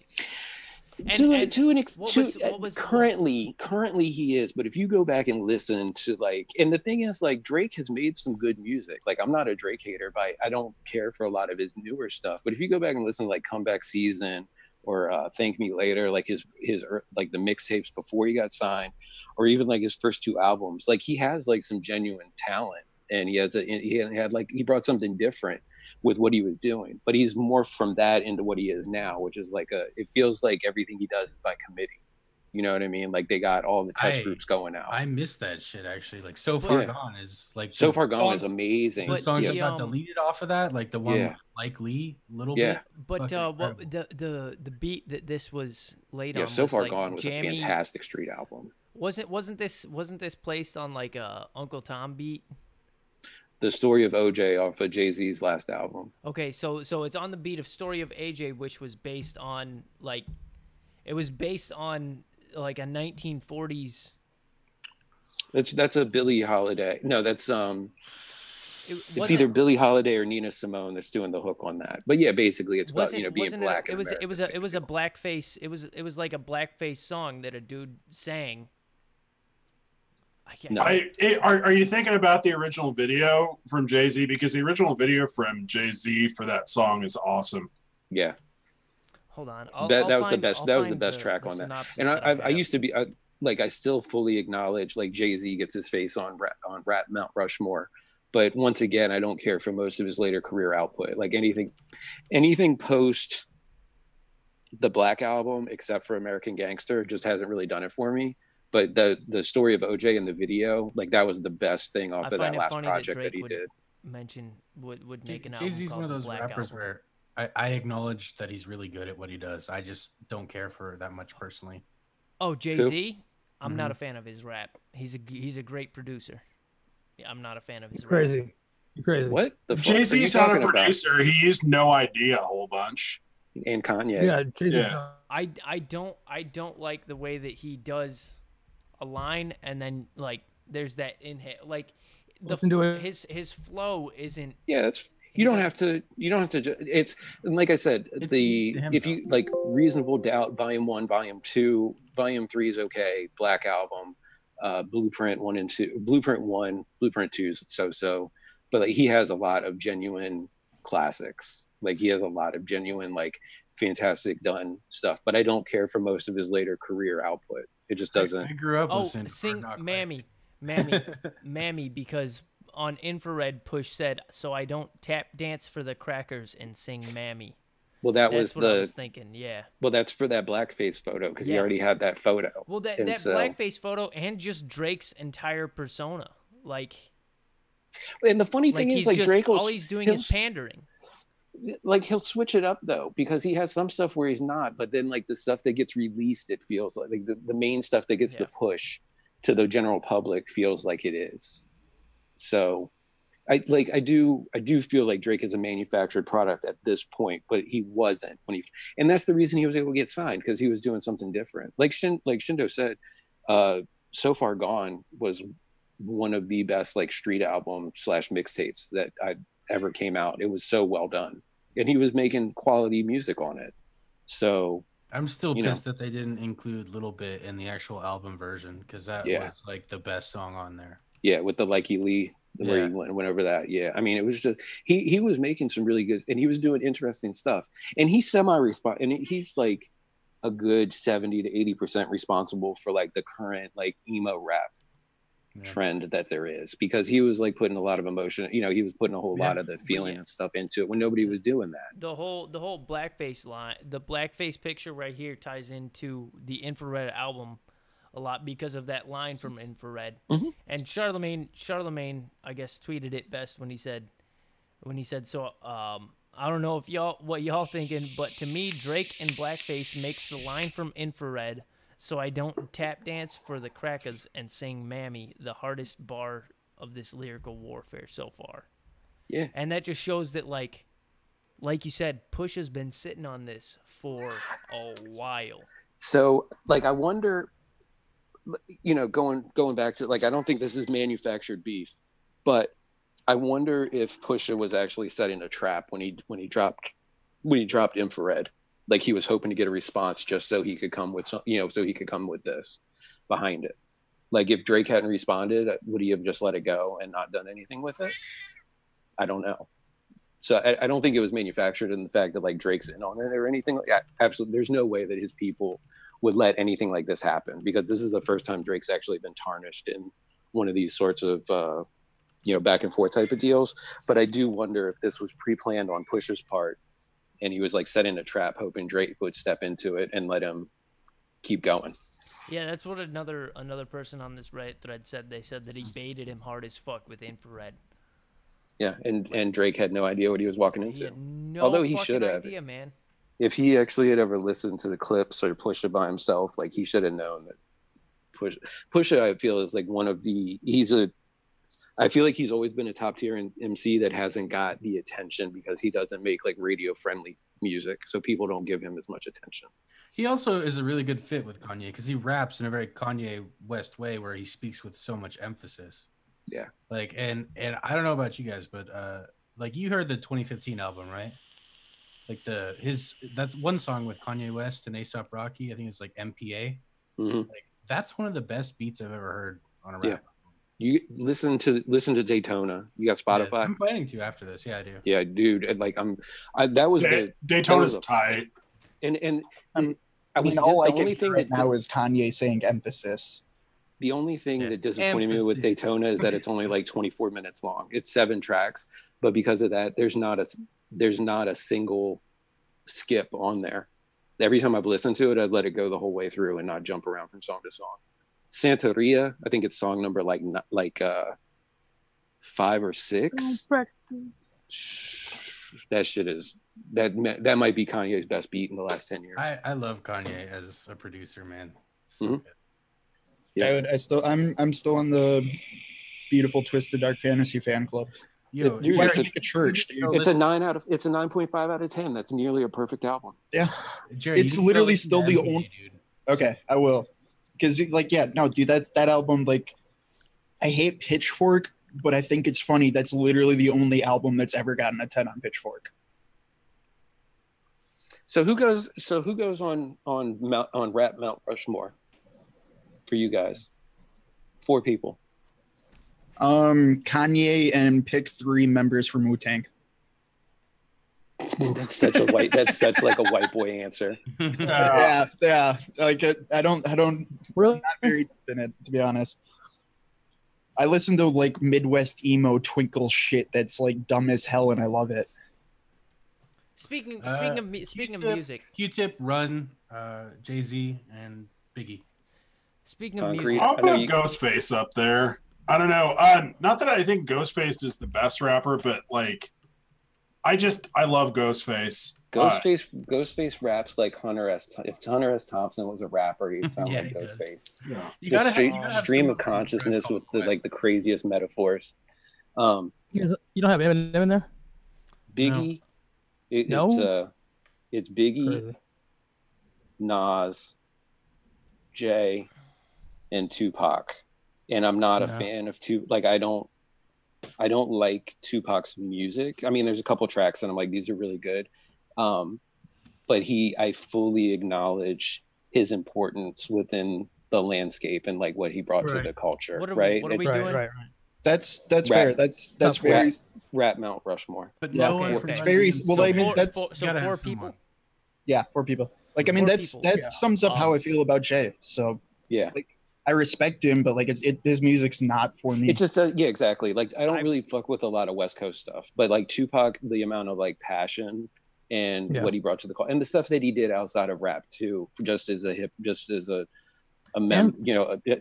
hop guy. Eminem, how about he was only around? He was only around for 4 years. Who? Tupac? 4 or 5 years. No, Tupac. Yeah, he was only around. He was only in the spotlight for that, but he was around long. I mean, he was a member of Digital Underground before he started doing solo stuff. So. Right, but that was like 90, right? When was he killed? 94? 96? I've said this 96. I've said this before. I'll say it again. I Get Around was in 91. Yeah. Yeah, you're right. He was dancing. He was only around. Juice was like 90, 91 too. He was only in the spotlight for 3 or 4 or 5 years. I'm gonna put Eminem on Mount Rushmore, just like you said. What he did to the rap landscape, Right. Like he showed that it's not just black music, in a sense. Like not just that, but he also elevated the actual craft of rhyming. Yeah, the wordplay, the lyricism, the rhyming, like there wasn't anybody putting words together the way that he and like making things rhyme. And the whole like Orange, angry rap, like Yeah, that He spoke for a really bunch of- that wasn't really a thing, but he brought out that whole like just angry Slim Shady persona. Just he got a fucking- whole lot more white people to pay attention to rap, but then they're like black people that were already there could appreciate the talent that he was bringing, even if they didn't relate, even if they didn't relate to the subject matter. And then I'll probably go with Method Man. I like that. I appreciate that. I don't. I'd throw Del the Funky put him up there, but I love him. And then Del. Yeah, dude, I like this Del. one. This one I'll probably get some pushback on, but Lupe. Because he's, I don't feel like he's done enough to earn us paid at all. He hasn't done enough, but his writing credit. No, he's an amazing talent, and he's made like Food and Liquor 2. Both of those are like top to bottom great. But I don't think he's contributed enough personally. Okay. I don't feel like he's contributed enough to be considered one of the all-time greats. Then we'll drop Lupe for. I mean, it's your Mount Rushmore. Well, for you. Because it was for me, it was between Lupe and Tupac for that third slot. Because Tupac like you said, what he did for the landscape, but also because he didn't rap about nothing. Because he raps about his mom. His shit. Age where you couldn't do that. His shit carried weight to it. Big time. And so Tupac's always been big in my eyes. And then I'd probably give the last spot to Kendrick Lamar just because of his recent accomplishments. He won the Pulitzer Prize for music as the first non-classical composer to win that prize, and it went to rap. Yeah. Like that's absolutely incredible. I don't agree with the album that they gave the Pulitzer to. I believe it should have been Mad City, but he's still I think he's the greatest rapper that's come out in the last 10 years. I like Jordan Lucas. Yeah, I mean, but you could make a serious argument about that. I think so. Like I like Kendrick. I don't love Kendrick. I like his music. Pimp a Butterfly was amazing. Damn was okay. Mad City was just stupid how good that was. Matthew, you think 10 years though? You're not think 10 years. He's probably 2008. Yeah, he probably is. Think about that. That's what I'm saying. Like there's a good argument to be made there. And I feel like if Kendrick continues on his current path, if he continues to because he does keep elevating. He's one of the few newer rappers I feel like that's continually elevating what they're doing, right? Even if you don't, because like To Pimp a Butterfly was a step down from Mad City as far as like overall total quality, but then like his artistry increased with it. It just didn't hit me the same way that Mad City did. If he continues on that, like there's going to be a very real argument for him, like in another 10 years, as being one of the all-time greats. If he can keep it up. I mean, and I feel bad leaving MF Doom off of this just because like his underground style where he doesn't really he's not really in the spotlight, but he still influences rap from the background. Okay, but his hit rate isn't that great though. Yeah, Doom's put out 3/4 unlistenable garbage. Yeah, he's very inconsistent. Now, if that Ghostface MF Doom joint album ever comes out, that's going to be something special. Yeah, I had to put Biggie up there because he honestly basically infused R&B into rap. Like he was probably the first person, in my opinion, to do that. Run DMC. I mean, they were the first people to genre bend with rock, and it was crazy. Like Biggie is also, I don't hear it acknowledged as much anymore, but he's also one of the best storytelling rappers ever. Right. Well, that's why him and Pac were on the same, same like level kind of. But there's, like Slick Rick was like the original, like great storytelling rapper, but like Big took it to another level with, there's like multiple tracks on Life After Death that you're just like, it's almost like you're watching a movie, like how well he describes the entire thing. It's ridiculous how good he was at that. Yeah, and he redefined what can be rap. He rapped over pop lines. Like and he's the first to fucking do it. That's why that whole like bad boy sound was able to continue for as long as it did, because he showed people how to do it. You know what I mean? Right. If you had somebody less charismatic, less able to lock a beat the way that he did, you never would have had that whole bad boy sound from the 90s. Like it never would have taken off if you didn't have somebody to show people how to do it. Puff Daddy, LL Cool J, Mace thing. Yeah. I mean, just to being able, because like the Hit Squad was the in-house production team for Bad Boy then, and they were the ones that first started taking like all those 80s songs and flipping them, like taking all the 80s choruses and the the original beat and then transposing it and stuff. And the reason that they were able to keep doing it was because Biggie showed people that you could make that fucking work, and that led into like the whole soul sound in the very beginning of like Kanye's producing with like the sped up soul, like chipmunk voiced, beats that he was making, and they were really good. So I told you I'm a rap nerd, man. Whatever happened to Jurassic 5? Maybe you know. Oh, they're still touring shit. Really? Yeah, it's just like the whole underground scene got like the whole like backpack rap thing got like too bland. It's like that episode. It was like that episode of South Park where everybody's like with the Priuses and they're smelling their own farts the whole time. Like that's kind of what happened. That's kind of what happened with like the whole backpack rap genre. It just got super. It got like real holier than thou. Was like the feel to it. I think people just got kind of tired of being told that. It's like I feel like Talib Kweli is like a perfect example because he is he is like top tier, right? Talib is like top tier, but it feels sometimes like he puts more effort into proving like how smart he is when he raps versus just like making a good song to where they don't become like you don't put on a Talib Kweli album if you just want to have something good to like rock out to for a while.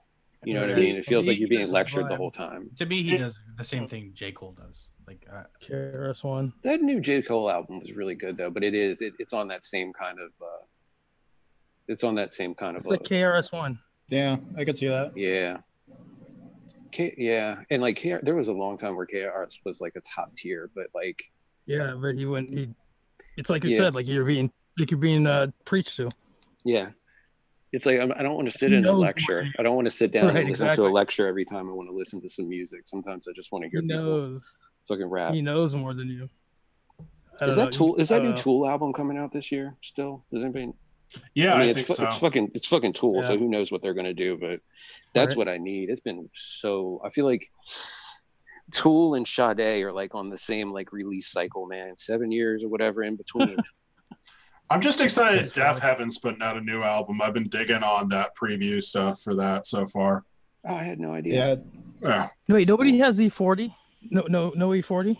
I don't fuck with because we're not from San Francisco. We're not from the Bay. Hey, well, whatever. I mean, I am. It's like the Bay, like the whole like Bay Area and the hyphy thing. Like you got to be. It's like go-go. Yeah, man. But he's so much more than the hyphy. Okay, he's so much more than hyphy.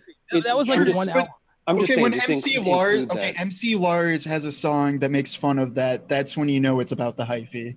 Yeah, but the hyphy was like one. It was like a little era that they went through. Yeah. But like I'm just saying, like the whole 40 had like, probably 15 albums before that. Yeah, but I mean the whole like Bay Area rap, the hyphy movement, like you have to grow up with it. It's like it's like go-go in DC. You have to grow up with go-go to be able to enjoy it, or like down like Houston style, like Chopped and Screwed. Like you got to grow up with Chopped and Screwed to be like this. But is good. I'm from the Bay. The Bay, and I don't think of the hyphy as anything. You know what I mean? Like I don't even think of the hyphy as even being a thing. Like it was only like 1 year of like Mac Dre got killed and it was over. You know, like and they were doing ecstasy and shit. Keek to Steek shit right there. A super duper hyphy. You got Ghost Ride the Whip. Yeah, and put the sun shades on. The funniest moment of any rap video of all time is in that Tell Me When to Go video. Remember I showed you that last week, Rick? When 40's doing that, he puts his hands on his hip and does that face. It's oh my god, so funny, dude. Like but it's just like growing up in the Bay, like the super E40's like Scarface. Like he's like your favorite rapper's favorite rapper, but he's not like a general public favorite rapper. Like I love Scarface, but a lot of people don't get it. Right. I guess I could see that, but I'm from the Bay, so I can't even imagine. Or not putting him on a. I mean, have you ever tried to listen to like Chopped and Screwed stuff? No. Yeah, I mean, you gotta. I just don't know. It's not it's really kind of not a that slog. enjoyable. It's really not enjoyable. But I feel like if you grew up in Houston during the era when they first started doing that, like when DJ Screw was doing parties and shit and everybody's drinking lean, you're like, yeah, I get it. Just like me, like I grew up in DC, so like I fuck with go-go. Like I love go-go music. But like you go anywhere outside of DC and people are like, what the fuck are you listening to? Well, yeah. That's true. That's I always say that. I say that a lot. I say you get to Fresno in California and nobody knows who E40 is, but if you get inside the Bay Area, he's like the fucking president. Yeah. I mean, Yeah. maybe the most famous guy in the Bay Area. I guess, okay, related to that, like how would a real rap like connoisseur approach MC Lars? Because that is my I don't know. experience. Corny as fuck. Oh, it's corny as fuck, but he's kind of smart. But I like it. That's my knowledge, honestly, of the whole. Okay, era. but the thing about like novelty rap like that is like rap music isn't good because somebody is smarter than you and putting together lines. Like that's part of it, but it just feels like fucking clowning if there's no kind of like heart or authenticity to it. I mean, that's the same for any type of music. Yeah. I'd go 8-10 on him then, because like that's what I thought at first too. But like a couple of his things, like I mean, it is self-aware laptop shitty rap to an extent, but he's taken it a lot farther. Like the dude's actually he did that for a while, and now he teaches like an actual class in Santa Monica, I think. But he's done TED Talks where he actually like works with inner city kids to try to teach them the works of Edgar Allan Poe and Shakespeare by relating it to rap, so it's an easier to understand format. Not how I judge mine. And it just that kind of stuff doesn't like. I don't want to listen to a rapper that does TED Talks. And right. That's fair. And like that's fine. Like I don't want to slag his hustle. I'm sure he's a perfectly fine person. But like I don't like that. Oh, dude, that's fair. I like a lot of his. I like some kayfabe. It was rap. I like some kayfabe, and I like some kayfabe in my rap. I don't want something that self-aware, even if they know, like, hey, this is a character I'm putting on, or whatever. Like, I don't want that acknowledged. I don't want it smirked about. I just want something to enjoy.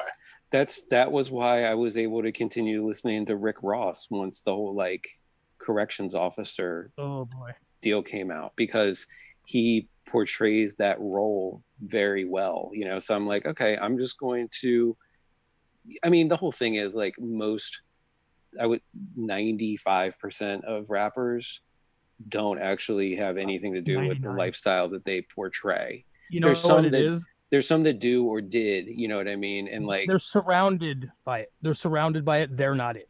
They're good. You know what I mean? The people that are putting the money into, they're the ones. So I've always approached rap like that. Like, yo, these dudes aren't really doing. There's a very small number that actually lived that lifestyle. A lot of them grew up around it, or they have people around them that were doing it or whatever. And so I go into it, you know, whenever I listen to somebody new, like that's the way I go into it. And that's how it was with Rick Ross. Like when the whole thing broke, I'm just like looking like, wait, you guys actually thought he really was like some kind of like cocaine kingpin that was like getting keys from Pablo Escobar, like because he rapped about it. Dude, he owns a bunch of Wingstops. Freeway Rick Ross. Yeah. Freeway Rick Ross really was doing all that. You know what I mean? That was what was weird to me. Freeway Ricky Ross has been trying to sue Rick Ross to stop using his name for like the last 5 years. Didn't he have to change his name to Rick Rose or something like that? Because Ricky Ross did. He never had to do that. No, he got it. The couple times it actually went to court, it always got tossed out. So that's what I thought was weird, though. He took someone else's persona. You know what I mean? I could see taking no persona or just making something up the way that, you know what I mean? But he took his exact likeness, which was weird as shit to me. Yeah. You know, that's the only thing I thought was wrong with that. I mean, they're all fake. They're all just as a really interesting watch. Vlad TV has a couple different interviews with the actual Rick Ross, like talking about Joe Rogan. Had Rick Ross Joe on there? Rogan has a couple. Yeah, he has a couple different times. He has Ricky Ross on there. Yeah, it's if you know Ricky Ross's story, then Rick Ross, the rapper, seems kind of ridiculous. You know, that's. But he made but Ross made some damn good music. Yeah, I like his music. He had the ear for it. Then he had the whole goddamn pear thing. Jesus. I like pears. Me too. I like your texture. But yeah, but I do like other kinds of music. I'm a big rap nerd, but I do like other kinds of music. Just FYI, like Deftones and Tool are like two of my top, and then like Glassjaw. Yeah. Okay. Yeah. You know what I've really been digging Beirut. Have y'all ever listened to Beirut? Yeah, like Elephant Gun. Yeah. Dude, yeah, man. The Flying Club Cup and Gulag Orchestra, like those are fantastic albums. Yeah, they're so different. They're like gypsy pipe music. I like it. What about you, Leash? What's your favorite rapper? You're not listening? Who? Nope. No, she's thinking about it. Just check the fuck out. Right, That's fine. No, I was listening to other Her music. favorite rapper is Tiesto. Yeah. She's in there listening. She's a big fan of Skrillex's I have a favorite raps. song I like to rap. Is it I Like Big Butts I Cannot Lie? Is it that one? Oh, okay. Alphabet That's usually Aerobics by Blackalicious. That's Baby Got Back, by the way. yeah. Can you do it? Can you do so the whole far thing? out of my Not the whole You know what I thing. I get to a certain point and then I fuck it up. Have you ever seen the video of Daniel Radcliffe doing it on he's so funny. Yeah. He's so funny. Okay, so No, it's moving on to a more shallow topic since we are getting late. We're probably going to cut off in about 10 minutes. Let's go. We've got Ukraine pulling the bait and switch on Russia. How there was a Russian what the fuck's it called? I can't think of the name. Not a reporter, but a Russian journalist. The one that was Putin. they said was assassinated and Yeah. then showed up and then they have him on video like fine on Had him a couple pop days later. up at the press release. No, not even a couple days later, like hours later. But apparently there was an attempt on his life, which they foiled, but they announced that it was successful. And we've also got the monumental neglect that Puerto Ricans suffered after Hurricane Maria. I Which feel is like that just- one's kind of deep. That's just disgusting too because they're Americans. Yeah, absolutely. Abso-fucking-lutely. I mean, not even just that, but like, I mean, we definitely, the Caribbean has been we like the Western world, and this isn't me like hating on white folk or whatever, but like the Western world basically destroyed the Caribbean, and then we've never done anything about it ever since. Yeah. You know what I mean? And I feel like we carry a lot of responsibility. I'm big on like personal responsibility and even like national responsibility. And you can always make the argument about like how far back do you have to like apologize, whatever. But it's like when you look at an entire section of the world that you've essentially destroyed and then just kind of like walked away from. Let's not even get started on the Kingdom of Hawaii. Look at Haiti. Yeah. I know it's always, you know, everything except the Haitians, but like if you look at like how Haiti was treated throughout the years, it's completely ridiculous. Well, like, anyone but the Haitians is a tagline that we pulled when Trump said shithole countries. shithole countries like Haiti. Yeah. Yeah. About the Micronesians. Yeah. No, but I mean, wouldn't Hawaii be considered Micronesia? I don't know. I think it's too far away. They moved Micronesians to Hawaii after World War II because we bombed the fucking shit out of them. But with wouldn't it be considered Greater Polynesia? Micronesians, they moved to Hawaii. Oh yeah, Polynesians. Polynesians are Hawaii. Yeah. But Hawaii, The like Micronesia they told the Crown King that like they would still have that monarchy going and all that sort of shit, and there'd still be the Hawaiian way of life, and then they do completely the phased him reservations. out, completely fucked him over. No, there's like 2 or 3 of them left. But yeah, I mean, any sort of tropical area, the United States has just fucked over. And not even the United States, the entire Western I was world. gonna say, yeah, that's been going on forever, not just us. Mm-hmm. Mm-hmm. Manifest destiny, my dude. Oh man. True. I mean, that's just the way. And you know, it's not making excuses. I mean, that's the way the world worked back then. And you know, it's take your shit because God has determined that we deserve it. And what about these islands the Chinese are making? What is that all about? Anyone know about that? Well, yeah, they make islands so they can encroach into the South China Sea. Yeah.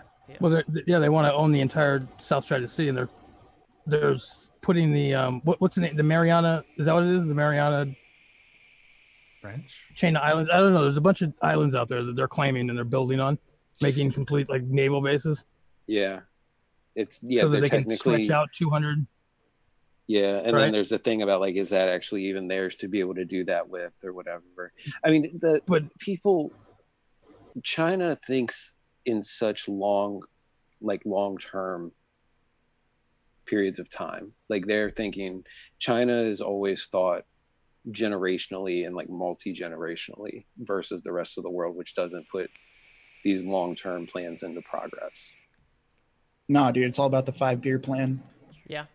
No, but like, I guess the 5-year plan. What? Your country can claim the country can claim ownership over, was it 200 miles out into the ocean from where their land is? Well, 12 something nautical like miles. It's 12 nautical miles is their territory. How much is that in regular miles? Because I think it's 200 miles you can claim in the water. It's not 200 miles, but it's 12 nautical miles from their nearest territory. Yeah. Outside of 12 nautical miles is international waters. And I think it might be more than that, but because they're doing something. Well, because I can guarantee you it's not. Why would they be putting? Well, okay. Because they put put territories out there, and that extends their territory 12 nautical miles. Right, but 12 miles, but that doesn't even reach like anything. You put you put stuff 24 nautical miles apart each time. Right. Well, no, I'm asking. I don't know. I'm not saying you're wrong. I'm asking. Yeah, it's 12 nautical miles. So that's why they're doing it? Yeah. So then how come all these other countries that aren't lay claim to those? You know what I mean? Like there's a lot of countries like laying claim to these island chains that they're building on. And because it seems like none of them are 12 miles. Because those were territory. They've owned them at some time, so they claim them. It's kind of like how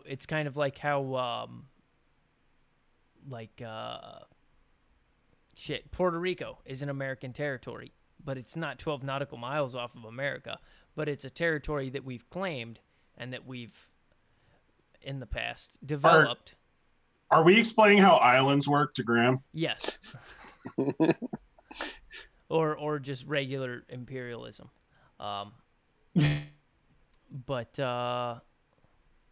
Yeah, so it's 12 nautical miles. I think we're going to call it. I'm tired. I got to work in the morning. We've been doing this for 2.5 hours. Yeah, I think that's long enough. That's long enough. It's long enough. On that note. Thank you guys. Thank you guys for tuning in. You didn't even finish that. I feel like finishing that one? No. I love the way you said it gets that was deep. Beautiful. Thank you guys for tuning in. We'll see you all next week. There should be an actual In the Mix next week that Wayne hosts. But I believe I'm doing live mixing tomorrow. Oh, God. If Wayne gets back to me with the stream key. But I like when you do that. Everybody have a great night. We'll see you in a week. Bye. Bye.